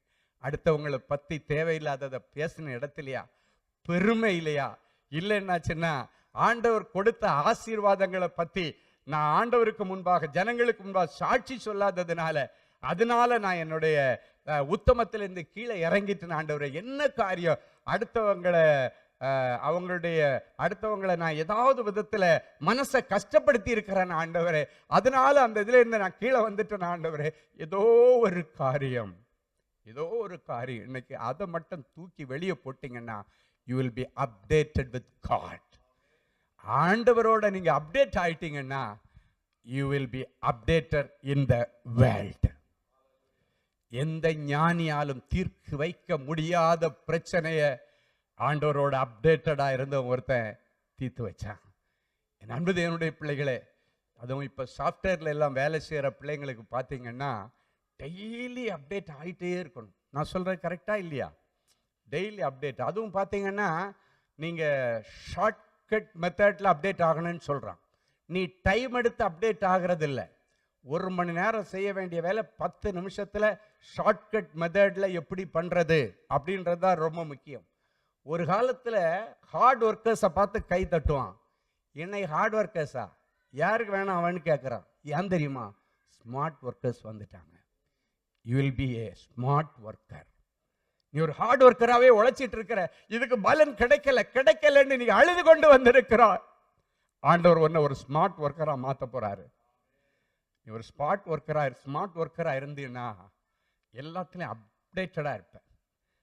உங்க பாஸ் ஒன்று கேட்கறதுக்குள்ளால டக் டக் டக் டக்குன்னு உன்னால போட முடியும். நான் பெருமைக்கு சொல்லலை. எங்க முதலாளி சொல்லுவாரு, நான் 2 புள்ளி போட்டா நீ கோடு போட்டு போயிட்டே இருப்படான்னு. அதுதான் அப்டேட்டட் வித் காட். அந்த காலத்துல நான் சொல்றது 1986, 87, 88ல எங்க பாஸ் சொல்லுவார், நான் 4 புள்ளி போட்டா நீ கோடு போட்டு போயிட்டே இருப்பேன்னு. அதாங்க ஆண்டவரோட உள்ள அப்டேஷன். இத்தனைக்கு எனக்கு படிப்பது கிடையாது. நான் ஒரு 12th ஸ்டாண்டர்ட் முடிச்சு காலேஜா பாதியில விட்டுட்டு வந்தவன். பண கஷ்டத்தினால கல்லூரி படிப்பை கண்டினியூ பண்ண முடியாததுனால அப்படி வந்தவன். எந்த ஃபீல்டில் இருந்தாலும் கர்த்தர் என்ன அந்த ஃபீல்டு அப்டேட்டடாக வச்சிருப்பார். என்னை விட அவங்க அப்பா தாத்தா காலத்துலேருந்து கார் பிஸ்னஸ் பண்ணவங்க எல்லாம் இருப்பாங்க சென்னையில். ஆனால் ஏதாவது ஒரு குழப்பன்னு வரும்போது அவங்களுடைய ஆர்சி புக் விஷயமோ அந்த மோட்டார் லைனில் ஏதோ ஒரு அரசாங்கம் சம்மந்தப்பட்ட ஒரு காரியம்னா அவங்க தாத்தங்காலத்திலேருந்து பிஸ்னஸ் பண்ணியிருப்பான். அவனை எல்லாம் விட்டுட்டு ஸ்டீஃபன்ட்ட போப்பா, அவன் அதுக்கு ஒரு ரெமடி வச்சிருப்பான். நான் வச்சிருக்கிற ரெமடி இல்லைங்க, எனக்குள்ள இருக்கிற ஆண்டவர் வச்சிருக்கிற ரெமடி. அவங்க எல்லாம் வருவாங்க. நான் இந்த செய்தியை தயாரிக்கும் பொழுதுதான் நான் ஆண்டவர்கிட்ட இது என்ன திரும்பி பார்க்கிறேன். ஆண்டவரே நான் எப்படி இருந்திருக்கிறேன் அப்படின்னு பார்க்கும்போது ஆண்டவர் என்ன ஒவ்வொரு ஸ்தானத்திலையும் அப்டேட்டடாக வச்சிருந்தார். இன்னைக்கு ஊழியத்துக்கு வரும்போது கூட நான் சொல்ற வெட்கத்தை விட்டு நான் பைபிள் காலேஜுக்கு போகலைங்க, எந்த பைபிள் காலேஜும் போகல. ஆனால் ஆண்டவரிடத்தில் உட்கார்ந்துருப்பேன், பைபிளை திறந்து வச்சுட்டு எனக்கு நீங்கள் சொல்லிக் கொடுங்க ஆண்டவரே, நீங்கள் தான் எனக்கு யூனிவர்சிட்டி ஆண்டவரே, நீங்கள் தான் எனக்கு ஹெச்ஓடி ஆண்டவரே, நீங்கள் தான் எனக்கு ப்ரொஃபஸர் ஆண்டவரே, சொல்லிக் கொடுங்கன்னு சொல்லும் பொழுது ஒரு இண்டிவிஜுவல் டியூஷன் எடுக்கிற ஒரு மாஸ்டர் அண்ட் ஸ்டூடெண்ட் எப்படி இருப்பாங்களோ அதே போல் உட்காந்து சொல்லி தருவார். நீங்கள் 30 பேர் உள்ள கிளாஸில் ஒரு வாத்தியார் கிளாஸ் எடுக்கிறதுக்கும் நம்மளை மட்டும் வச்சு கிளாஸ் எடுத்துக்கிறதுக்கும் வித்தியாசம் இருக்கும். ஃபேஸ் டு ஃபேஸ் சொல்லிக் கொடுப்பார். அதுதாங்க நிற்கும். என் அன்பு தேவனுடைய பிள்ளைகளே, எந்த ஃபீல்டில் நீ இருந்தாலும் அப்டேட்டடாக இருக்கணும். ஒரு முறை நான் ஆண்டவர்கிட்ட கேட்டுட்டேன், ஆண்டவரே நான் எதுவுமே பண்ணலையே, எப்படி இந்த கிருபைகளை எனக்கு தந்தீங்க, எப்படி இந்த வரங்களை தந்தீங்க, எப்படி நான் நினைச்சு பார்க்காத ஊழியத்தை நான் ஊழியத்துக்கு வருவேன்னு கனவுலே நினைக்கல. அப்போ ஆண்டவர் சொன்னாரு, உலக தோற்றத்துக்கு முன்னாலே உனக்கு ஒரு அழைப்பு. அப்படியே ஃப்ளாஷ்பேக்கில் என்னை கொண்டு போனாரு. அப்போதான் நான் நிறைய எண்ணத்தை அப்படி திரும்பி பார்க்குறேன். நான் கத்தோலிக்க திருச்சபையில் எங்கள் ஃபாதர்கிட்ட ஒரு ஆல்டர் பாயா நின்று சின்ன வயசில் ஏலியுடைய வீட்டில் சாமுவேல் வளர்ந்த மாதிரி எங்கள் வீட்டில் அப்பா அம்மா கொண்டு வந்து என்னை சாமியார்கிட்ட விட்டுட்டாங்க. 24 மணி நேரம் அங்கே தான் இருப்பேன். ஃபாதர் எங்கே போனாலும், ஸ்கூல் போனாலும் அவர் தான் அங்கே ஹெட் மாஸ்டர். அவருக்கு பேக்கை தூக்கிட்டு கொடையை பிடிச்சிட்டு ஃபாதர் கூப்பிட்டுட்டு போவேன். அவர் கேரளாவில் அவர் சொந்த ஊருக்கு போனால் கூட என்னை கூப்பிட்டு தான் போவார். பிஷப்ஸ் ஹவுஸுக்கு போனால் என்னை கூப்பிட்டு தான் போவார். எங்கே போனாலும் நான் அவர் கூட போகணும். வீடு மந்திரிக்கணுனாலும் சரி, அவஸ்தை புஸ்தல் கொடுக்கணுனாலும் சரி, இல்லைன்னா சின்ன செத்த வீடுனாலும் சரி, எல்லா இடத்துக்கும் ஃபாதர் கூடயே தூப கலசத்தையும் தூக்கிட்டு அந்த மணியெல்லாம் எடுத்துட்டு கூடவே போவேன். அவருக்கு அங்கே மாட்டி விடுறதுலேருந்து எல்லாம் அப்படியெல்லாம் அழகாக செய்தேன். ஆண்டவர் திடீர்னு என்னுடைய சைல்டுஹுட்டை ஞாபகப்படுத்தினார். எப்படி அந்தந்த ஃபீல்டில் இருக்கும்போது ஆண்டவர் என்னை அப்டேட்டடாக வச்சுருந்தார் அப்படின்றதுக்கு ஆண்டவர் என்கிட்ட சில காரியங்களை அப்படியே நடத்தி காட்டிட்டு நான் மறந்து போனதெல்லாம் ஞாபகப்படுத்துகிறார். அப்போ ஆண்டவர் சொன்னார், எங்கள் சர்ச்சில் உபதேசியார், கேத்தலிக் சர்ச், உபதேசியார் ரொம்ப வயசானவர். அவர் ரொம்ப மலைக்குள்ளால் அங்கே எங்கேயோ இருப்பார். அங்கேருந்து டெய்லி மாசுக்கெல்லாம் அவரால் சப்போர்ட் பண்ண முடியாது. ஆனால் ஏழை மனுஷன் வயசானவங்கன்னு சொல்லிட்டு எங்கள் சர்ச்சிலேருந்து அவருக்கு சேலரியெல்லாம் கொடுத்துருவாங்க. ஆனால் உபதேசியார் பண்ணுற வேலையெல்லாம் ஃபாதர் கூட இருந்துட்டு நான் தான் செய்வேன். டெய்லி காலையில் மணி அடிக்கணும். அப்போ இவ்வளோண்டு பையன் தான் இருப்பேன். அப்போ மணி மேலே தொங்கும். உங்களுக்கு தெரியும், அந்த நாக்கு மணி இருக்கல பிடிச்சி இப்படி அடிப்பாங்க தெரியுமா ஊரில், அதை அடிக்கணும். அந்த நாக்கு இவ்வளோ பெருசாக இருக்கும். அந்த வெயிட்டை இழுத்து அது அது அது வெண்கலத்தில் செய்தது, அதை இழுத்து என்னால் அடிக்க முடியாது. அப்போ தான் சாமியார்கிட்ட போய் கேட்பேன், ஃபாதர் இதை இழுக்க முடியலையே ஃபாதர். ஃபாதர் சொல்லார், ஒரு ஸ்டூலை எடுத்துகிட்டு போ, ஸ்டூலில் நின்றுட்டு அந்த கயிறைப்படி ஸ்டூலை தட்டி விட்டுரு, அந்த வெயிட்டில் ஆடும்போது மணி அடிக்கிறார். இதெல்லாம் எனக்கு ஆண்டவர் ஞாபகப்படுத்தினார். அல்லேலூயா. காலையில் 5 மணிக்கு ஆலயத்தில் பெல் அடிச்சுட்டு, ஆலயத்து அங்கே எல்லாம் பார்த்தீங்கன்னா சர்ச்சு டோரெல்லாம் ஹைட்டாக இருக்கும். கேத்தலிக் சர்ச் உங்களுக்கு தெரியும், ஊரில் உள்ளதெல்லாம். அந்த சர்ச்சு நான் தான் டெய்லி திறக்கணும். மேலே ஒரு ஸ்டூல் போட்டிருப்பாங்க எனக்கு, அதில் ஏறி சர்ச்சை திறந்து அது எல்லாத்தையும் பெருக்கி எடுத்து ஆல்டரில் டெக்கரேட் பண்ணி டெய்லி ஜீசஸ்க்கு ஆல்டரில் டெய்லி ஃப்ரெஷ் ஃப்ளவர் வைப்பேன். டெய்லி ஆர்டிஃபிஷியல் ஃப்ளவரே வைக்க மாட்டேன். நிறைய குரோட்டன்ஸு வளர்ப்பேன். ஒரு கார்டனே வச்சுருப்பேன் ஜீசஸ்க்கு. இதெல்லாம் சின்ன வயசில் நடந்ததுங்க. இதெல்லாம் ஆண்டவர் எனக்கு ஞாபகப்படுத்துகிறார். எப்படி ஆண்டவரே இந்த மேன்மை, எப்படி ஆண்டவரே என்னை நம்பி நீங்கள் எப்படி என்ன இதெல்லாம் கொடுக்குறீங்க ஆண்டவரே. அப்போ பார்க்கும்போது தான் ஆண்டவர் கடந்து வந்த பாதி அப்படியே காட்டுறாரு. அவர் சொல்லிட்டு ஒரு காரியத்தை ஞாபகப்படுத்துகிறார் எனக்கு. அந்த காலத்தில் எல்லாம் ரோஸ் ஃப்ளவர் தான் ரொம்ப முக்கியம். அப்போ ரெட் ரோஸ் இருக்கும், ஒயிட் ரோஸ் இருக்கும். நான் வச்சுருக்கிற கார்டனில் இந்த ரெண்டையும் தாண்டி மிக்ஸ் பண்ணி இன்னொரு கலரில் ஒரு ரோஸ் வரணும்னு நான் ஆசைப்பட்டு இந்த ரோஸையும் அந்த ரோஸையும் வெட்டி சாணியை வச்சு கெட்டி அது ஒட்ட வைக்கிறதுன்னு, ஒட்டு ரோஸுன்னு சொல்லுவாங்க, ஒட்ட வைக்கிறதுன்னு சொல்லுவாங்க. அப்படி பண்ண உடனே இது ரெண்டும் மிக்ஸ் ஆன உடனே இது ரெண்டும் இல்லாமல் ஒரு கலர் வரங்க. இதெல்லாம் எனக்கு ஆண்டவர் ஞாபகப்படுத்தினார். அப்போ தான் சொல்கிறாரு, உனக்கு சின்ன வயசில் ஒரு பழக்கம் இருக்கு, ஞாபகம் இருக்கான்னாரு. என்ன ஆண்டவரேன்னு கேட்டேன்.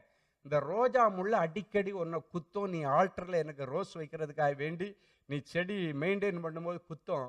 உனக்கு ஒரு பழக்கம் இருக்குது, யாரும் பண்ணாத ஒரு பழக்கம். அந்த ரத்தம் குத்தின உடனே உன் வாயில வச்சு அந்த ரத்தத்தை அப்படியே நீ முழுங்கிடுவ அப்படின்னார். எல்லா ரத்தம் வந்தா அப்படி வெளியே தொடச்சி விடுவாங்க, நீ அப்படியே அந்த ரோஜா முள்ளு குத்தின அந்த ரத்தத்தை அப்படியே வாயில வச்சு அதை நீ உறிஞ்சிருவ, அப்படியே அந்த ரத்தக்கரை நின்று போயிடும் அப்படின்னு சொல்லுவார். அப்புறம் ஒரு நாள் சொன்னாரு, நீ எனக்கு குடில் வைக்கும்போது, கிறிஸ்மஸ் குடில் வைக்கும்போது எலக்ட்ரிக் ஷாக் ஆகி 1 மணி நேரம் மயங்கி கிடந்தேன். இன்னொரு நாள் ஞாபகப்படுத்துறாரு, நீ சர்ச்சை திறக்கும் பொழுது, ஸ்டூல் வைக்கும் பொழுது, ஸ்டூல் ஓரத்தில் கால் வச்சதுனால அது அப்படியே திரும்பி அந்த ஸ்டூல்ல உள்ள கால் உன் நெஞ்சில இடிச்சு 2 மணி நேரம் நீ மயக்கம் போட்டு கிடந்த. இதெல்லாம் ஞாபகப்படுத்திட்டு அப்பதான் யோசிக்கிறேன், கர்த்தருக்காக நீ செய்கிற ஒவ்வொரு பிரயாசங்களையும் ஆண்டவர் கணக்கில் வைத்திருக்கிறார், ஞாபகத்தில் வைத்திருக்கிறார். உன் நாட்களிலே அதற்கான பலனை தருவாருங்க. அதெல்லாம் ஆண்டவர் சொல்றார். இதெல்லாம் நான் பார்த்திருக்கேன் சின்ன வயசுல இருந்து. அதனால உன்னை நம்பி நான் ஆசீர்வதிச்சிட்டு இருக்கிறேன், உன்னை நம்பி வல்லமையை கொடுத்திருக்கிறேன், உன்னை நம்பி வரங்களை கொடுத்திருக்கிறேன். You will not misuse your talent and misuse your spiritual gifts. ஆண்டவர் சொன்னார், என்கிட்ட சொன்னார், உன்கிட்ட கொடுத்தா நீ மிஸ் பண்ண மாட்டடா, மிஸ்யூஸ் பண்ண மாட்டடா, ஆனால் நான் கொடுத்திருக்கிறேன். நண்ப தேவனுடைய பிள்ளைகளே, இன்னைக்கு அப்படிப்பட்ட நம்பிக்கை கொடுக்கக்கூடிய விதத்தில் நீ ஆண்டவருக்காக என்னெல்லாம் செய்து கொண்டிருக்கிறாய், இல்லைன்னா நீ செய்ய போகிறாய், இதை பொறுத்து உன்னுடைய லைஃப். என் அன்பு தேவனுடைய பிள்ளைகள், இன்னைக்கு என்னுடைய பிள்ளைங்க எல்லாம், எங்க அப்பா அம்மா அவ்வளோ கஷ்டப்பட்டாங்க, நாங்களும் கஷ்டமான பாதையில் நடந்தோம். ஆனா இன்னைக்கு எங்களுடைய பிள்ளைகள் பாக்கியம் பெற்றவர்களாக இருக்கிறார்கள். பிள்ளைகளுடைய எதிர்காலத்தை கர்த்தர் அழகாக நடத்தி 3 பிள்ளைகள், 2 பையங்க, ஒரு பொம்பளை பிள்ளை, 3 பேர பிள்ளைங்க, 2 மகனுக்கு கல்யாணம் ஆயிடுச்சு, நல்லபடியா செட்டில் ஆயிட்டாங்க. அவங்களுக்கு தனித்தனி வீடு எல்லாம் ஆண்டவர் கொடுத்தார். என் ஆண்டவருக்கு நான் என்றைக்கு உண்மை உள்ளவனாயிருப்பேன். என் தகுதிக்கு மிஞ்சி ஆண்டவர் கொடுத்திருக்கிறார். நாங்க எதிர்பார்க்காததை என் ஆண்டவர் செய்திருக்கிறார். என்னுடைய அறிவுக்கு எட்டாததை செய்திருக்கிறார். என்னுடைய அறிவுக்கு புலப்படாததை கர்த்தர் செய்திருக்கிறார். என் அன்பு தேவனுடைய பிள்ளைகளே, உனக்கும் செய்வார். அவர் பாரபட்சம் இல்லாத தேவன். யாருக்கும் பட்சபாதம் என்பது என் ஆண்டவருடைய சமூகத்தில் கிடையாது. எனவே இன்றைக்கு நீ உத்தமமா நடந்தீன்னா உன் பிள்ளைகள் பாக்கியம் பெற்றவர்களாக இருப்பார்கள். உங்க பிள்ளைகளுடைய படிப்பை பற்றியெல்லாம் நீங்க கவலையப்படாதீங்க. படிப்பெல்லாம் ஆண்டவர் கொடுப்பார். 100க்கு 100 எடுத்தவன் எல்லாம் வேலை இல்லாமல் அலையிறதையும் பார்த்துருக்கிறேன். காப்பி அடித்து பாஸ் பண்ணவன், ஃபெயில் ஆகி ஒன்னொன்னா அரியர் எழுதினவன் எல்லாம் ராஜாக்களோட பிரபுக்களோட உட்கார வச்சிருக்கிறத பார்த்துருக்கிறேன். 2க்கும் வித்தியாசம் என்ன தெரியுமா? ஏதோ ஒரு இடத்துல ஸ்பிரிச்சுவல் அப்டேஷன், அதுதான் ரொம்ப முக்கியம்.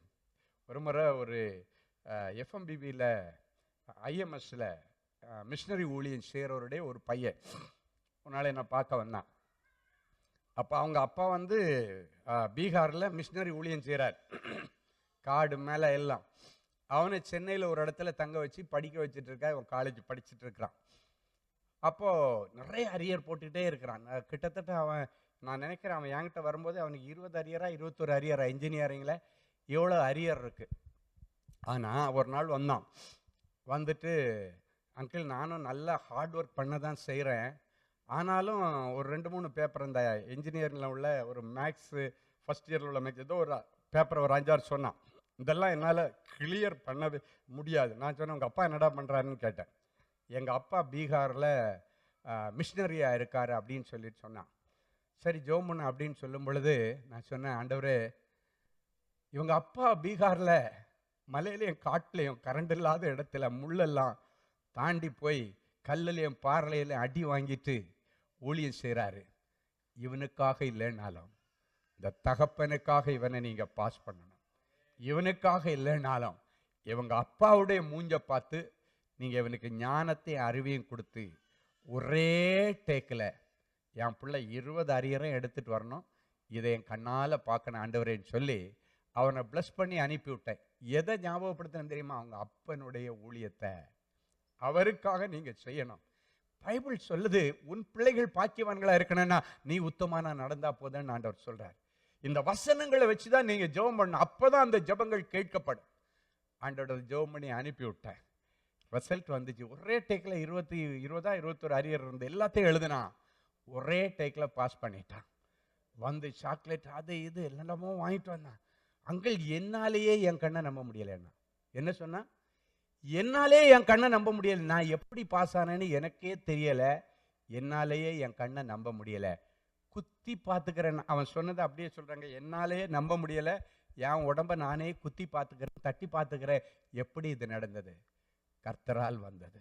அவங்க அப்பாவுடைய ஊழியம், அந்த உத்தமமான ஊழியத்தை பார்த்து கர்த்தர் அந்த மகனுக்கு ஜெயத்தை கொடுத்தார். இன்னைக்கு ஆண்டவர் சொல், அது மட்டும் இல்லை, அதை விட பெரிய இது என்னன்னா, அரியரே இல்லாமல் நல்ல மார்க்கில் வாங்கினவனுக்கு நிறைய பேர் கேம்பஸில் செலக்ட் ஆகலை. இவன் கேம்பஸில் செலக்ட் ஆகிட்டான். அதுதான் அதில் ரொம்ப முக்கியமானது. லாஸ்ட் செமஸ்டருக்கு முன்னாடி அந்த கேம்பஸ் வர்ற நேரத்தில் அரியர் போட்டு இத்தனை அரியர் ஒரே டைமில் எடுத்த இவனுக்கு கேம்பஸில் செலக்ட் ஆகி நல்ல கம்பெனியில் கேப் ஜெமினியில் அவனுக்கு வேலை கிடைச்சது. ஆனால் நல்ல பெர்ஃபார்ம் பண்ணி படித்தவனுக்கு வேலை கிடைக்கல. உத்தமம், அப்பாவுடைய காரியம். இன்னைக்கு ஆண்டவர் உங்களை பார்த்து சொல்றாரு, உங்க பிள்ளைகளுக்காக நீங்க உத்தமமா நடங்க, கர்த்தர் பெரிய காரியங்களை செய்வார். அடுத்து, உத்தமமா இருக்கிறவங்களை கர்த்தர் அநேகத்திற்கு அதிபதியா மாத்தியே ஆவார். எடுத்து வாசிங்க, பாசிக்கலாம் ஒரு அருமையான வசனத்தை. மத்தேயு 25:21 இப்படியாய் சொல்லுகிறது. எடுத்து வாசிப்போமா? சீக்கிரமா வாசிங்க. மத்தேயு 25:21. நல்லது, உத்தமமும் உண்மையும் உள்ள ஊழியக்காரனே, நீ கொஞ்சத்திலே உண்மையாயிருந்தாய், உன்னை அநேகத்திற்கு அதிகாரியாய் மாற்றுவேன். எல்லாரும் ஒரு நிமிஷம் என்ன பாருங்க. நான் வேலையில் ஜாயின் பண்ணும்போது என்ன பொசிஷனில் இருந்தனோ அதே பொசிஷனில் இருக்கிறேன். நான் இன்னும் பெரிய அதிகாரியாக ஆகலைன்னு நிறைய பேர் இங்கே கொஸ்டினோட இருக்கிறீங்க. நான் எதில் போய் ஜாயின் பண்ணால் அதே லெவலில் இருக்கிறேன். இத்தனை வருஷமாக அதே கேடர் தான், இத்தனை வருஷமா டெக்னீஷியனாக தான் வச்சிருக்கிறாங்க, இத்தனை வருஷமா இந்த பொசிஷனில் தான் வச்சிருக்கிறாங்க. நிறைய பேருடைய இருதயத்தில் அப்படிப்பட்ட கேள்விகள் இருக்கு. இன்னும் எனக்கு ப்ரொமோஷன் வரல, இன்னும் எனக்கு இன்க்ரிமெண்ட் வரல, இன்னும் ஒரு உயர்வு வரல, அதே லெவலில் போயிட்டு இருக்கிறான். சிலர் சொல்றீங்க, எனக்கு பின்னால வந்தவன் எல்லாம் என்னோட நிறைய சம்பளம் வாங்குறான். நிறைய பேருக்கு கவலையா தான், என் பின்னால வந்தவன் எல்லாம் வாங்குறான், என் பின்னால வந்தவன் எல்லாம் முன்னேறிட்டு போறான். நாம் பட்டு கஷ்டப்பட்டு உழைக்கிற அந்த ப்ராஜெக்ட்ல வர்ற அந்த ரிவார்டை என்னுடைய சீனியருங்கள் எல்லாம் அவன் பண்ண மாதிரி ஆக்ட் பண்ணி மேனேஜ்மெண்ட்ல முன்னேற்றத்தை வாங்கிட்டு போயிட்டே இருக்கிறாங்க. நிறைய பேருடைய இருதயத்தில் இந்த கேள்வி இருக்கு. கவலைப்படாத, சில நேரத்தில் பிந்தி கிடக்கிற ஒன்று ஆண்டவர் முந்தி கொண்டு வரணும்னா ஒரே டேக்கில் மேலே தூக்கி வச்சிருவார். வேதம் சொல்லுகிறது, பைபிளில் உள்ள கால்குலேஷனுக்கும் வேர்ல்ட்லி அர்த்தமெட்டிக்கும் நிறைய வித்தியாசம், ரெண்டுக்கும் வித்தியாசம் இருக்கு. ஒருத்தன் 1000 பேரை துரத்தினா 2 பேர் சேர்ந்தா 2 பேர் தான் 2000 பேர் தான் துரத்த முடியும். இதுதான் வேர்ல்ட்லி அர்த்தமெட்டிக் கணக்கு, இதுதான். ஆனால் பிப்ளிக்கல் அர்த்தமெட்டிக் என்ன சொல்லி தெரியுமா? ஒருத்தன் 1000 பேரை துரத்தினா 2 பேர் சேர்ந்தா 10000 பேரை துரத்தலாம். ரெண்டுக்கும் வித்தியாசத்தை பாருங்க. 2 பேர் சேர்ந்து நின்றுட்டான்னா 10000 பேர் ஓடிடுவான். இவன் தனியா இல்லை, ஒத்தையா இல்லை, இவன் கூட ஒருத்தன் இருக்கிறான், ஓடிடுவாங்க. இதுதான் வேர்ல்ட்லி அர்த்தமெட்டிக்கும் ஸ்பிரிச்சுவல் அர்த்தமெட்டிக்கும் உள்ள வித்தியாசம், அதுதான். அதே போல முந்தி கிடக்கிறவன் முந்தி போயிட்டு இருப்பான். இதாங்க வேர்ல்ட்லி ரூல் அண்ட் வேர்ல்ட்லி ப்ராக்டிக்கலாக அதுதான். முந்தி போறான், அவன் பாட்டுக்கு போயிட்டே இருக்கிறான்ப்பா, அவனை எல்லாம் எட்டி பிடிக்க முடியும். ஆனால் பைபிள் என்ன தெரியுமா சொல்லுது? முந்தினோரெல்லாம் பிந்தினோராயும் பிந்தினோரெல்லாம் முந்தினோராயும் மாறுவார்கள். நீங்கள் ரன்னிங் ரேஸ் ஓடுறவங்களை பார்த்தீங்கன்னா, ஷார்ட் ரன் அப்படின்னு 100 மீட்டர் ரேஸ், 200 மீட்டர்ஸ், இதெல்லாம் பார்த்தீங்கன்னா நல்லா ஃபாஸ்ட்டாக ஓடுறவன் ஜெயிச்சிருவான். ஆனால் 5000 மீட்டர்ஸ் ரேஸ், 10,000 மீட்டர்ஸ் ரேஸ் எல்லாம் பார்த்தீங்கன்னா பிந்தியே ஓடிட்டு இருப்பான் தெரியுமா, அவன் தான் வின் பண்ணுவான். அந்த ஃபாஸ்ட் அப்படின்னா நல்ல மூச்சு பிடிக்கிற திராணி உள்ளவன் என்ன பண்ணுவான்னா அந்த லாங் ரன்னில் தான் அவன் ஜாயின் பண்ணுவான். இந்த ஷார்ட் ரன்னர்ஸ் லாங் ரன்னில் சக்ஸஸ் ஆக மாட்டாங்க. நீங்கள் பார்த்தீங்கன்னா தெரியும், இவன் 100 மீட்டர்ஸ் 200 மீட்டர்ஸில் தான் இவங்க சக்ஸஸ் ஆகிட்டு போயிட்டே இருப்பான். ஆனால் லாங் ரன்னுக்குன்னு இருப்பான். அவன் என்ன பண்ணுவான்னா பிந்தியே கிடப்பான். இவனை எல்லாம் உற்சாகமாக ஓடுவான், ஸ்பீடாக ஓடுவான், திரும்பி பார்ப்பான், பக்கத்தில் ஒருத்தனே இல்லை, நான் தான் முன்னால் ஓடுற அந்த பெருமையிலே ஓடுவான். ஆனால் கொஞ்சம் போன உடனே என்ஜின் திணறும். என்ன திணறும்? என்ஜின் திணறும், ஹார்ட் திணறும் போன ஸ்பீடில். அதுக்கப்புறம் இது தானாகவே ஓடுறதுனால கால் ஓடாது, கை ஓடாது, மைண்டு ஓடாது. அதுக்கப்புறம் என்ன பண்ணுவான்? சிலவன் சுருண்டு விழுந்துருவான், சிலவன் ஸ்லோவாக நடப்பான். ஆனால் பின்னால் நிதானமாக ஒருத்தன் ஓடிட்டே வருவான் தெரியுமா? ஃபுல் எஃபர்ட்டையும் கடைசி பந்தய பொருளுக்காக வச்சிருப்பான். அப்படியே வச்சிருப்பான். அதெல்லாம் அங்கே ஸ்டாக் இருக்கும். அது வரைக்கும் கேஷுவலாக நடந்து வருவான். இந்த லாஸ்ட் ரவுண்டு இருக்கும்போது அந்த ஸ்பீடு பிடிச்சி ஓடுவான் தெரியுமா, பந்தய பொருளை வாங்கிடுவான். அதான் முந்தினோரெல்லாம் பிந்தினோராயும் பிந்தினோரெல்லாம் முந்தினோராயும் மாறுவார்கள். சிலர் உற்சாகத்தில் ஓடுற மாதிரி அந்த என்ன சொல்றது ரட்சிப்பின் அனுபவத்தில் வந்தோடனே ஓவர் இதில் ஞானி மாதிரி பேசுவான். 2 வசனத்தை வச்சுட்டு 2 லட்சம் வசனம் தெரிஞ்சவங்ககிட்ட போய் உட்காந்து பேசிட்டு இருப்பான். இவனுக்கு எல்லாம் தெரிஞ்ச மாதிரி பேசுவான். ஆனால் எப்பவுமே நல்ல நிதானத்தில் இருக்கிற யாரு தெரியுமா, படித்தவன் தான் நிதானத்தில் இருப்பான். நம்ம ஊரில் ஒரு பழமொழி சொல்லுவாங்க, என்ன குறை குடம் கூத்தாடமா, நிறை குடம் தழும்பாது. அப்படி அது நீ நிறை குடமாக இருக்கணும்னு ஆண்டவர் விரும்புகிறார். ஸ்லோ அண்ட் ஸ்டெடியாக இருக்கணும். பேலன்ஸ்டு கிறிஸ்டியன் லைஃபாக இருக்கணும். ஓவராக ஓடுவான், டமால்னு விழுந்துருவான், எழும்ப முடியாது. விழுந்துட்டாங்கன்னா அதுக்கப்புறம் அவனால் எழும்ப முடியாது, எழும்பி ஓட முடியாது. இன்னைக்கு ஆண்டவர் சொல்கிறாரு, உன்னை பார்த்து, நீ கொஞ்சத்தில் உண்மையாக இருந்தா உன்னை அநேகத்திற்கு அதிபதியாய் மாற்றுவேன். இந்த யோசேப்பு ஒன்றும் இல்லாத அடிமையாக தாங்க வந்தான் எகிப்துக்கு. ஆனால் அவன் உண்மையாக இருந்தான்.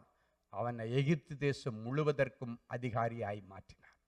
நீ அதிகாரியாக மாறினா, நீ உண்மையும் உத்தமமாக நடந்தியன்னா, யார் உனக்கு விரோதமாக இருந்தாலும் சரி தப்புன்னு தூக்கி ஆண்டவர் மேலே வச்சிருப்பார்.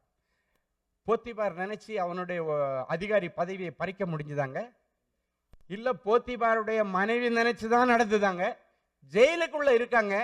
ஜெயில இருந்து ஸ்ட்ரைட்டா தூக்கி அந்த எகிப்து தேசத்துக்கு பிரசிடென்ட் போஸ்ட் யாருங்க வைப்பா? போத்திபாருடைய மனைவி அவன் அக்யூஸ்ட், அவனை வைக்காதுங்கன்னு சொல்ல முடிஞ்சுதான்? முடியாது. ஏன்னா இது கர்த்தருடைய செயல்.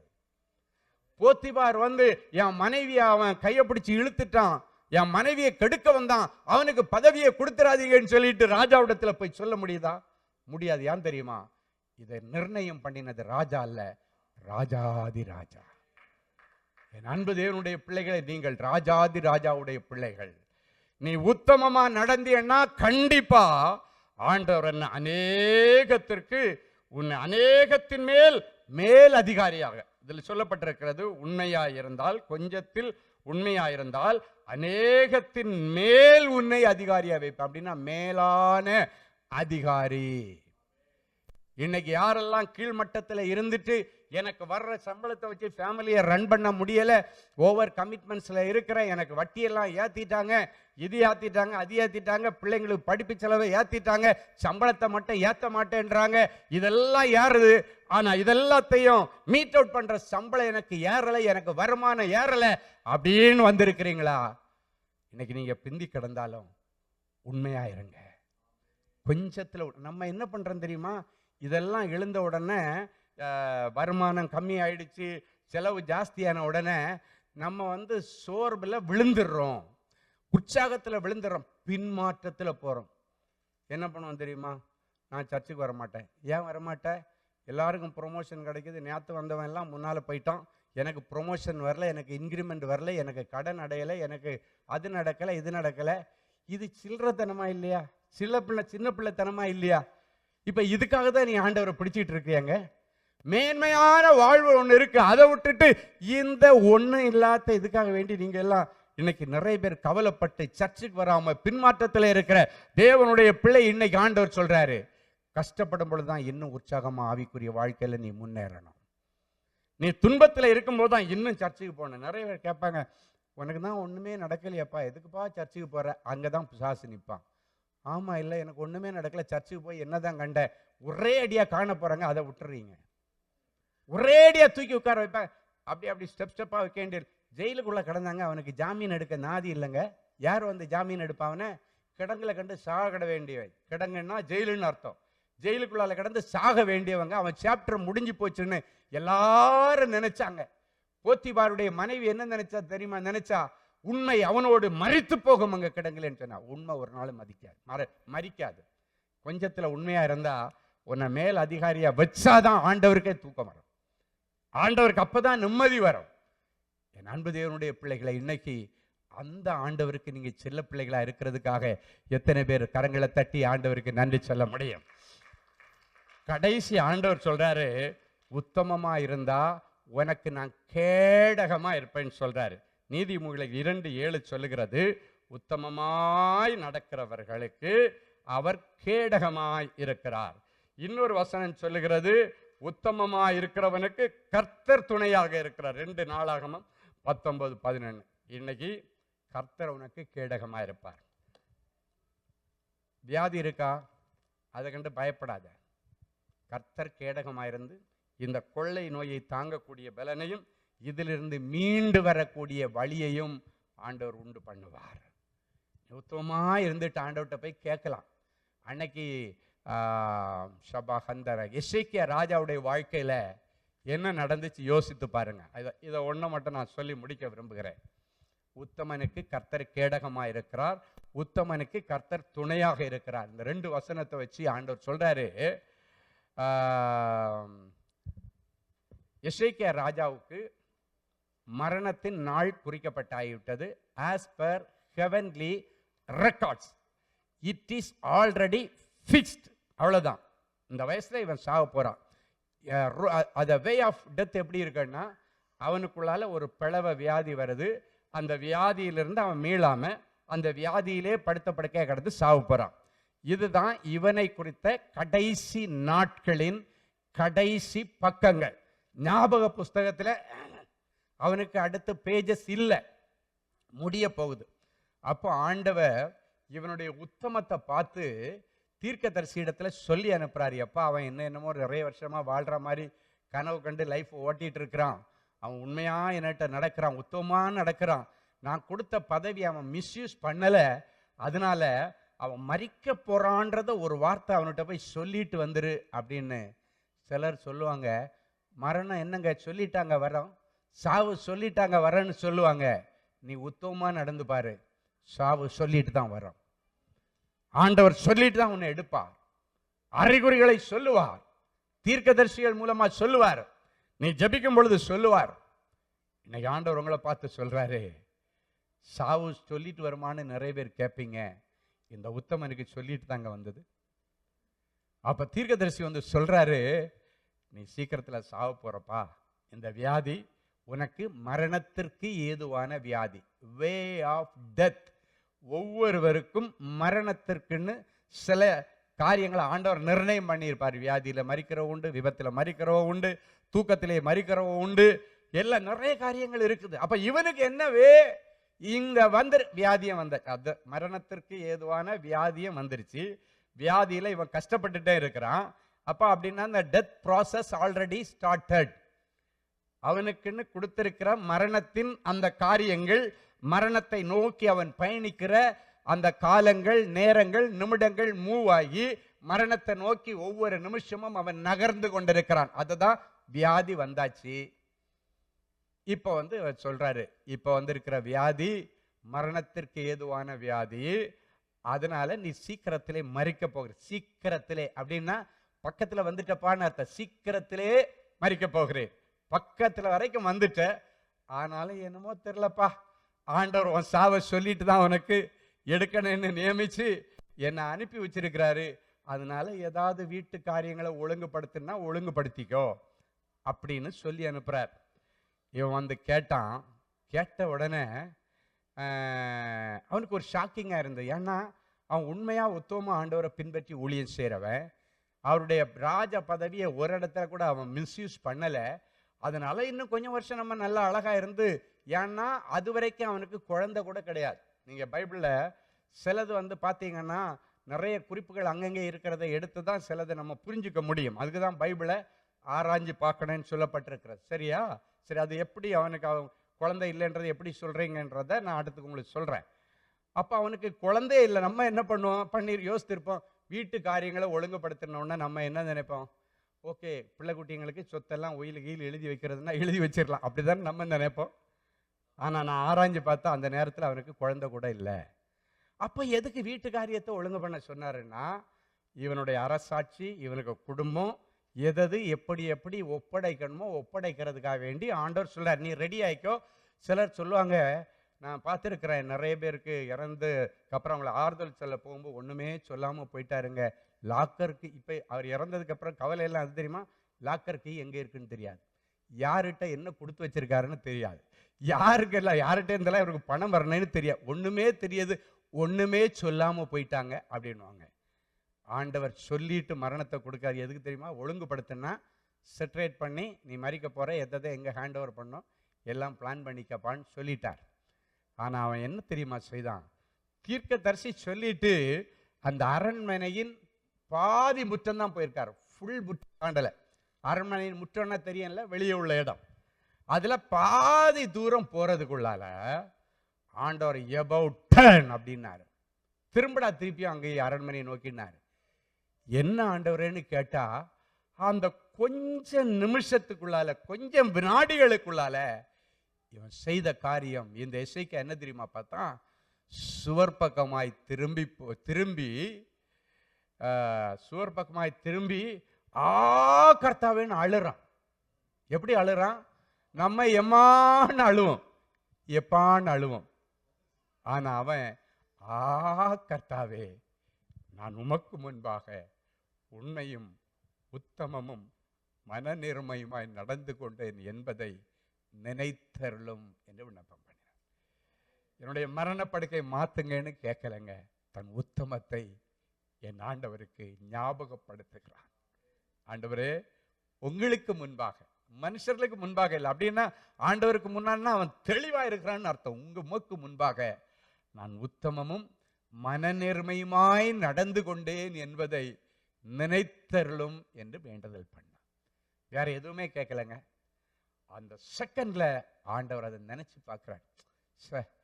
ஆமா, அவன் கரெக்ட், அது சொல்றது கரெக்டு தானே, அவன் எவ்வளவு உண்மையா இருக்கிறான், உத்தமமா இருக்கிறான், இவனை இந்த வயசுல எடுக்கிறதா அப்படின்னா அவனுக்கு அந்த டைம்ல வயசு ரொம்ப கம்மி வயசுங்க.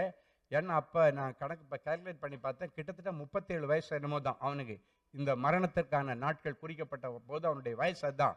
அந்த அவன் எத்தனை வயசுல வந்தான், எத்தனை வருஷம் அரசாண்டான், அதுல இந்த 15 இயர்ஸ் எக்ஸ்டென்ஷன் எல்லாம் போட்டு பார்த்தா அது 37 வயசுங்க. இந்த வயசுல இவனை எப்படி எடுக்கிறது? அவன் உண்மையா நடந்திருக்கிறான், உத்தமமா நடந்திருக்கிறான். எசேயா about turn, திரும்பி போ அப்படின்றார். நம்ம தீர்க்கதரிசினா என்ன தெரியுமா யோசிப்பான்? ஆண்டவரே, நான் இப்போ போய் சொன்னா என்ன கள்ள தீர்க்கதரிசின்னு சேப்பா குத்திடுவானுங்க. ஆண்டவரே, இப்போதானே நீ தீர்க்கதரிசனம் சொன்ன, இப்போ நீ மாற்றி சொல்கிற, நேரத்துக்கு நேரம் மாத்திரவனா தீர்க்கதரிசி? ஆண்டவர் சொன்னால் மாற்றி பேசி தான் ஆகணும். என் லைஃப்பில் நான் நிறைய இடத்துல பார்த்துருக்குறேன். ஒன்று சொல்லி அனுப்பியிருப்போம், திருப்பி அவங்க வரும்போது வேற தீர்க்கதரிசனம் மாற்றி சொல்லியிருப்பேன். என்னன்னு அவங்களே கேட்டால் தான் தெரியும். என்ன இன்னைக்கு எப்படி வந்திருக்குன்னு கேட்டால் அவங்க 10 நாள் உபவாசம் போட்டிருப்பாங்க. ஆண்டவர் எடுத்த தீர்மானத்தை தேவ பிள்ளைகளால் மாற்ற முடியும். அதுதான் இன்னைக்கு நீங்க தெரிஞ்சுக்கணும். எழுதினதே தான், ஆனா ஆண்டவர் எழுதினதை ஆண்டவரால் மாற்ற முடியும், இன்னொருத்த மாற்ற முடியாது. என் அன்பு தேவனுடைய பிள்ளைகளே, அவன் சொன்ன உடனே ஆண்டவரே ஒரு நிமிஷம் அவரை வந்து ஒரு நிமிஷம் ஷேக் பண்ணி விட்டுருச்சு. ஆண்டவர் யோசிக்கிறார், இந்த 37 வயசுல பாவம் இவன் நல்லா தானே இருந்தான், கூட கொஞ்ச நாள் இருந்துட்டு போட்டேன் அப்படின்னு சொல்லிட்டு அவனுக்கு 15 வருஷத்தை எக்ஸ்டெண்ட் பண்ணி கொடுத்துருக்கேன்னு நீ போய் சொல்லுன்றார். அதே தீர்க்கதரிசிட்ட அவன் வந்து சொல்றான், எசேக்கியாவே, ஆண்டவர் உன்னுடைய கண்ணீரை கண்டார், விண்ணப்பத்தை கேட்டார். ஆண்டவர் சொல்றாரு எசேக்கியா மூலமாக, ஏசாயா தீர்க்கதரிசி மூலமாக, உன் கண்ணீரை கண்டேன் அப்படின்னா அழுதுட்டு கேட்டிருக்கான்னு அர்த்தம். உன் விண்ணப்பத்தை கேட்டேன் அப்படின்னா என்ன அர்த்தம் தெரியுமா? அவனுடைய உத்தமத்தை அவன் ஞாபகப்படுத்தும் பொழுது அதற்குள் ஒரு விண்ணப்பம் இருக்கிறது என்பதை ஆண்டவர் அறிந்தார். இவன் வெளிப்படையா சொன்னானோ சொல்லலையோ, சில நேரங்கள்ல நம்ம சிலதை வெளிப்படையா சொல்லலைனாலும் உள் அர்த்தத்தை புரிந்து செயல்படுகிறவர் நீங்கள் ஆராதிக்கிற தெய்வம். புரிந்தவர், உன்னை அறிந்தவர், நேரம் அறிந்து குறிப்பறிந்து உன்னை ஆசீர்வதிக்கிறவர். 15 வருஷம் எக்ஸ்டென்ஷன் சொல்லிட்டு நீ 3வது நாள் ஆலயத்துக்கு போ. எதுக்கு தெரியுமா? சாட்சி சொல்ல. ஆலயத்தில் போய் சீன் காட்ட இல்லை.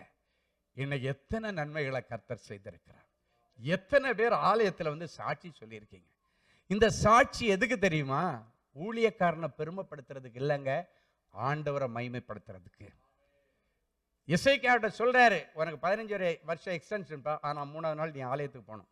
எதுக்கு தெரியுமா? சாட்சி சொல்ல. இன்னைக்கு ஆண்டவர் உங்களை பார்த்து சொல்றாரு, நன்றி கட்டத்தனமா ஆண்டவரத்திலிருந்து ஆசீர்வாதத்தை வாங்கிட்டு நீ இன்னும் 10 பேரிடத்துல ஆலயத்துல போயோ தெரிஞ்சவங்களிடத்துலையோ ஆண்டவர் செய்த நன்மையை நீ சொல்லலைன்னா நீ நன்றி கெட்டவன் லிஸ்ட்ல இருக்கிற. 10 பேருக்கு சொன்னா இந்த ஆண்டவர் எனக்கு வேணும்னு கேட்பாங்க. இந்த ஆண்டவர் எனக்கும் வேணும்ப்பா, எனக்கும் செய்வார். இன்னைக்கு நிறைய இடத்துல அற்புதங்கள் எப்படி நடக்குது தெரியுமா? சங்கிலி தொடர் அற்புதங்கள் நடக்கிறது அப்படின்னா, ஆண்டவரே இவங்க சாட்சி சொன்னாங்களே அதே பிரச்சனையில தான் நானே இருக்கிறேன், நீர் பாரபட்சம் இல்லாத தேவன், அவங்களுக்கு செய்த ஆண்டவர் எனக்கு செய்யுங்க. ஆண்டவர் அவங்களுக்கு செய்வார். அந்த விசுவாசத்தை, அடுத்தவங்களுடைய செத்துப்போன விசுவாசத்தை தூண்டி கிளறி விடுறது தான் உன்னுடைய சாட்சி. பைபிள்ல எதுக்கு தெரியுமா இந்த சம்பவங்கள் எல்லாம் எழுதி வச்சிருக்கிறாங்க? இந்த சங்கிலி தொடர் அற்புதம் பைபிள்ல உள்ள அந்த சம்பவங்கள்ல இருந்து ஸ்டார்ட் பண்ணணும். பைபிள்ல இதை சொல்லும் பொழுது கேட்கிற விசுவாசி ஆண்டவருக்கு செய்வார்னு நம்புவான். இப்ப எசேக்கியாவை பத்தி நான் சொல்றேன்னா, எசேக்கியாவுக்கு அற்புதம் செய்த ஆண்டவர் எனக்கு தெரிஞ்சு அதே போல உத்தமமாய் நடந்த எத்தனையோ பேர் மரணத்தின் உள்ள போயிட்டாங்க, பிரெயினே டெட் ஆயிடுச்சுன்னு அனௌன்ஸ் பண்ணவங்களுக்காக அடிமை ஜெபிச்சிருக்கிறேன். அவருடைய உத்தமத்தை கண்ணோக்கி பார்த்து, ஆண்டவரே அவருக்கு கிருபையா இறங்கும். எத்தனையோ பேர் இன்னைக்கு உயிர் வாழ்றாங்க என் கண்ணு முன்னால. நான் ஜெபம் பண்ணும் பொழுது அவருடைய உத்தமத்தை ஆண்டவருக்கு ஞாபகப்படுத்தி, இப்ப பாருங்க, இப்ப இவன் உயிரோட உணர்வோட இருந்ததுனால இவனுடைய உத்தமத்தை அவனே ஞாபகப்படுத்திட்டான். ஆனா சில நேரங்கள்ல சிலர் அந்த உணர்வு இல்லாம கோமால போகும் பொழுது அவனுடைய சாட்சியை ஜனங்கள் கர்த்தரிடத்திலே பேசுவார்கள். இதுக்கு பைபிள்ல ஆதாரம் இருக்குங்க. நல்ல கவனிங்க. நீங்க தொற்காள் என்கிற தபித்தாள் செத்து போனதுக்கு பிறகு அவளுடைய உத்தமத்தை பத்தி சுத்தி நின்று பேசுறாங்க. ஆண்டவர் அவளை உயிரோட எழுப்பினாரா இல்லையா? எத்தனை பேர் ஆமேன்னு சொல்ல முடியும்? அவளுடைய நற்கிரியைகளை பத்தி ஜனங்கள் வந்து அவளுடைய சவப்பட்டிக்கு முன்னால நின்று, இவ எங்களுக்கு இந்த ட்ரெஸ் எல்லாம் கொடுத்தான்னு சொல்லி அவருடைய ஆவிக்குரிய அந்த முயற்சிகளை குறித்து ஆண்டவரிடத்துல ஞாபகப்படுத்தின பொழுது கர்த்தர் என்ன பண்ணார் தெரியுமா? இந்த ஜனங்கள் அவள் செய்த அந்த ஞானமான நீதியான நல்ல காரியங்களை ஆண்டவருக்கு இந்த ஜனங்கள் சவப்பட்டிக்கு முன்னால நின்று ஞாபகப்படுத்துறாங்க. ஆண்டவர் என்ன பண்ணார் தெரியுமா? ஃபியூனரல் அட்டம் பண்றதுக்கு வர்ற பேதுருவிடத்துல பேசுறாரு. எப்பா பேதுருவே, நீ போய் ஃபியூனரல் அட்டன் பண்ணி அவன் மூஞ்ச பார்த்துட்டு துணியை மூடிட்டு அடக்கம் பண்ண விட்டு வராத, அவளை உயிரோட எழுப்புன்றாரு. அவளுக்காக பரிந்து பேசினது என்ன? அவள் செய்த நற்கிரியைகள். அப்ப அவ செத்தே போயிட்டாங்க, ஆனா பின்னால நின்று அவளுடைய உத்தமமான செய்கைகளை ஜனங்கள் ஆண்டவரிடத்துல ஞாபகப்படுத்துறாங்க. ஆண்டவர் யோசித்தாரு, இந்த வயசுல இவளை எடுத்துட்டோமே, இன்னும் கொஞ்ச நாள் இருந்து நிறைய பேருக்கு நல்லது செய்யட்டும். பேதுருட்ட சொல்லி அனுப்புறாரு, நீ போய் அவளை உயிரோட எழுத்து. அவன் தான் தபித்தாளே எழுந்திரு, உயிரோட எழும்பினாள். இன்னைக்கு ஆண்டவர் சொல்றாரு உன்னை பார்த்து, உத்தமனுக்கு கர்த்தர் கேடகமாயிருக்கிறார். என்ன வியாதி உங்ககிட்ட இருந்தாலும் சரி. இப்ப பாத்தீங்கன்னா ஒரு சின்ன சகோதரிகளுக்கு பாத்தீங்கன்னா இந்த அக்கள் பகுதியில எல்லாம் வேர்வை கட்டி வந்தா கூட அவங்களுக்கு என்ன தெரியுமா பயம்? இந்த ஹீட் கட்டி கூட வந்திருக்கும். இந்த ஏரியால எல்லாம் கட்டி வந்தா அது கேன்சரா தான் இருக்கும் அப்படின்னு சொல்லி வேர்க்குரு வந்தாலே கேன்சருக்கு டெஸ்ட் எடுக்க போயிடுவாங்க. பயம். நீங்க டெஸ்ட் எடுக்க போற தப்பு சொல்லலைன்னா, அதுக்கு முன்னால ஆண்டவருக்கு முன்னால நீங்க உட்கார்ந்து ஆண்டவரத்துல ஜெபம் பண்ணோம். ஆண்டவரே, உமக்கு முன்பாக உத்தமமாக நான் நடந்துக்கிட்டேன்ப்பா, என்னை நினைச்சு பாருங்க. எசேக்கியாவுக்கு 15 வருஷம் எக்ஸ்டெண்ட் பண்ணதுக்கு பிறகு ஆண்டவர் அவனை எடுத்துக்கொள்ளும் பொழுது அவன் பிள்ளையாகிய மனாசேக்கு வயசு எத்தனைங்க? 12 வயசு. அப்படின்னா எக்ஸ்டென்ஷன் பீரியட்ல 3 வருஷம் கழிச்சு தான் அவன் மனைவி கன்சீவ் ஆயிருக்கான். எத்தனை பேர் ஆமேன்னு சொல்ல முடியும்? இன்னைக்கு ஆண்டவர் உங்களை பார்த்து சொல்றாரு, இன்னைக்கு வரைக்கும் உனக்கு சந்ததி இல்லையா? சந்ததியை தருவார். கொள்ளை நோயில இருக்கிறியா? உன்னுடைய கொள்ளை நோயை ஆண்டவர் உண்டத்திலிருந்து எடுத்து போட்டு உனக்கு நல்ல ஜீவனையும் தீர்க்காயுசு இந்த நடத்துவார். நிறைய பேர் உங்ககிட்ட இருக்கிற சின்ன சின்ன வியாதியை நினைச்சே கவலைப்பட்டுட்டீங்க. எனக்கு மூக்கு வலியுது, காது வலி, கழுத்து வலி, நெத்தி வலி, தலைவலி, மைக்ரேனு, வயிற்று வலி, எல்லா வலிகளையும் போக்குகிற கர்த்தருடைய மருந்தை 1 மணி நேரம் நீங்க கேட்டிருக்கிறீங்க. இன்னைக்கு கேட்ட இந்த வார்த்தைகள் உங்களுடைய செவிகளுக்குள்ளால போய் எங்கெல்லாம் உனக்கு வியாதி இருக்குதோ எல்லாத்தையும் மாற்றி கர்த்தர் அற்புதம் செய்வார். எல்லாரும் ஒரு நிமிடம் எழும்பி நின்று, என்ன வந்தாலும் நம்புவேன், என் நேச மீட்பரை யார் கைவிட்டாலும் பின் செல்வேன் எனது இயேசுவை. அகல ஆழ உயரமாய் எவ்வளவன்பு கூர்ந்தார், என்ன துன்பங்கள் வந்தாலும் அவர் உன்னை கைவிட மாட்டார். என்ன துன்பங்கள் வந்தாலும் அவர் உன்னை கைவிட மாட்டார். காக்கும் வல்ல மீட்பர் உண்டனக்கு, உண்டனக்கு, உண்டனக்கு. காக்கும் வல்ல உண்டனக்கு காத்திடுவார் என்றுமே, காத்திடுவார் என்றுமே. தொல்லை கஷ்டங்கள் சூழ்ந்திடும், துக்கம் துக்கம் வரும், இன்பத்தில் துன்பம் நேர்ந்திடும், இருளாய் தோன்றும் எங்கும். சோதனை வரும் வேளையில் சொற்கேட்கும் செவியிலே பரத்திலிருந்து ஜெயம் வரும். பரனொன்னை காக்க வல்லோ, பரத்திலிருந்து சுகம் வரும். பரனொன்னை காக்க வல்லோ, காக்கும் வல்ல மீட்பர் உண்டனக்கு, உண்டனக்கு, உண்ட. விசுவாசத்தோட சொல்லணும். காக்கும் வல்ல மீட்பர் உண்டனக்கு காத்திடுவார் என்றுமே, காத்திடுவார் என்றுமே.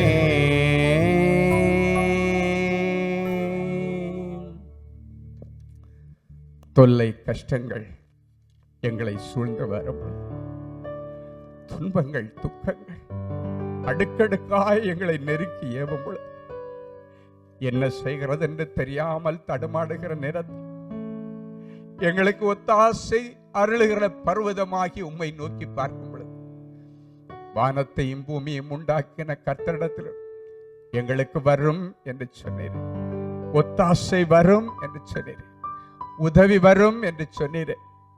இப்பொழுதும் உதவி வருகிற கண்மலையை என் பிள்ளைகள் நோக்கி நிற்கிறார்களப்பா.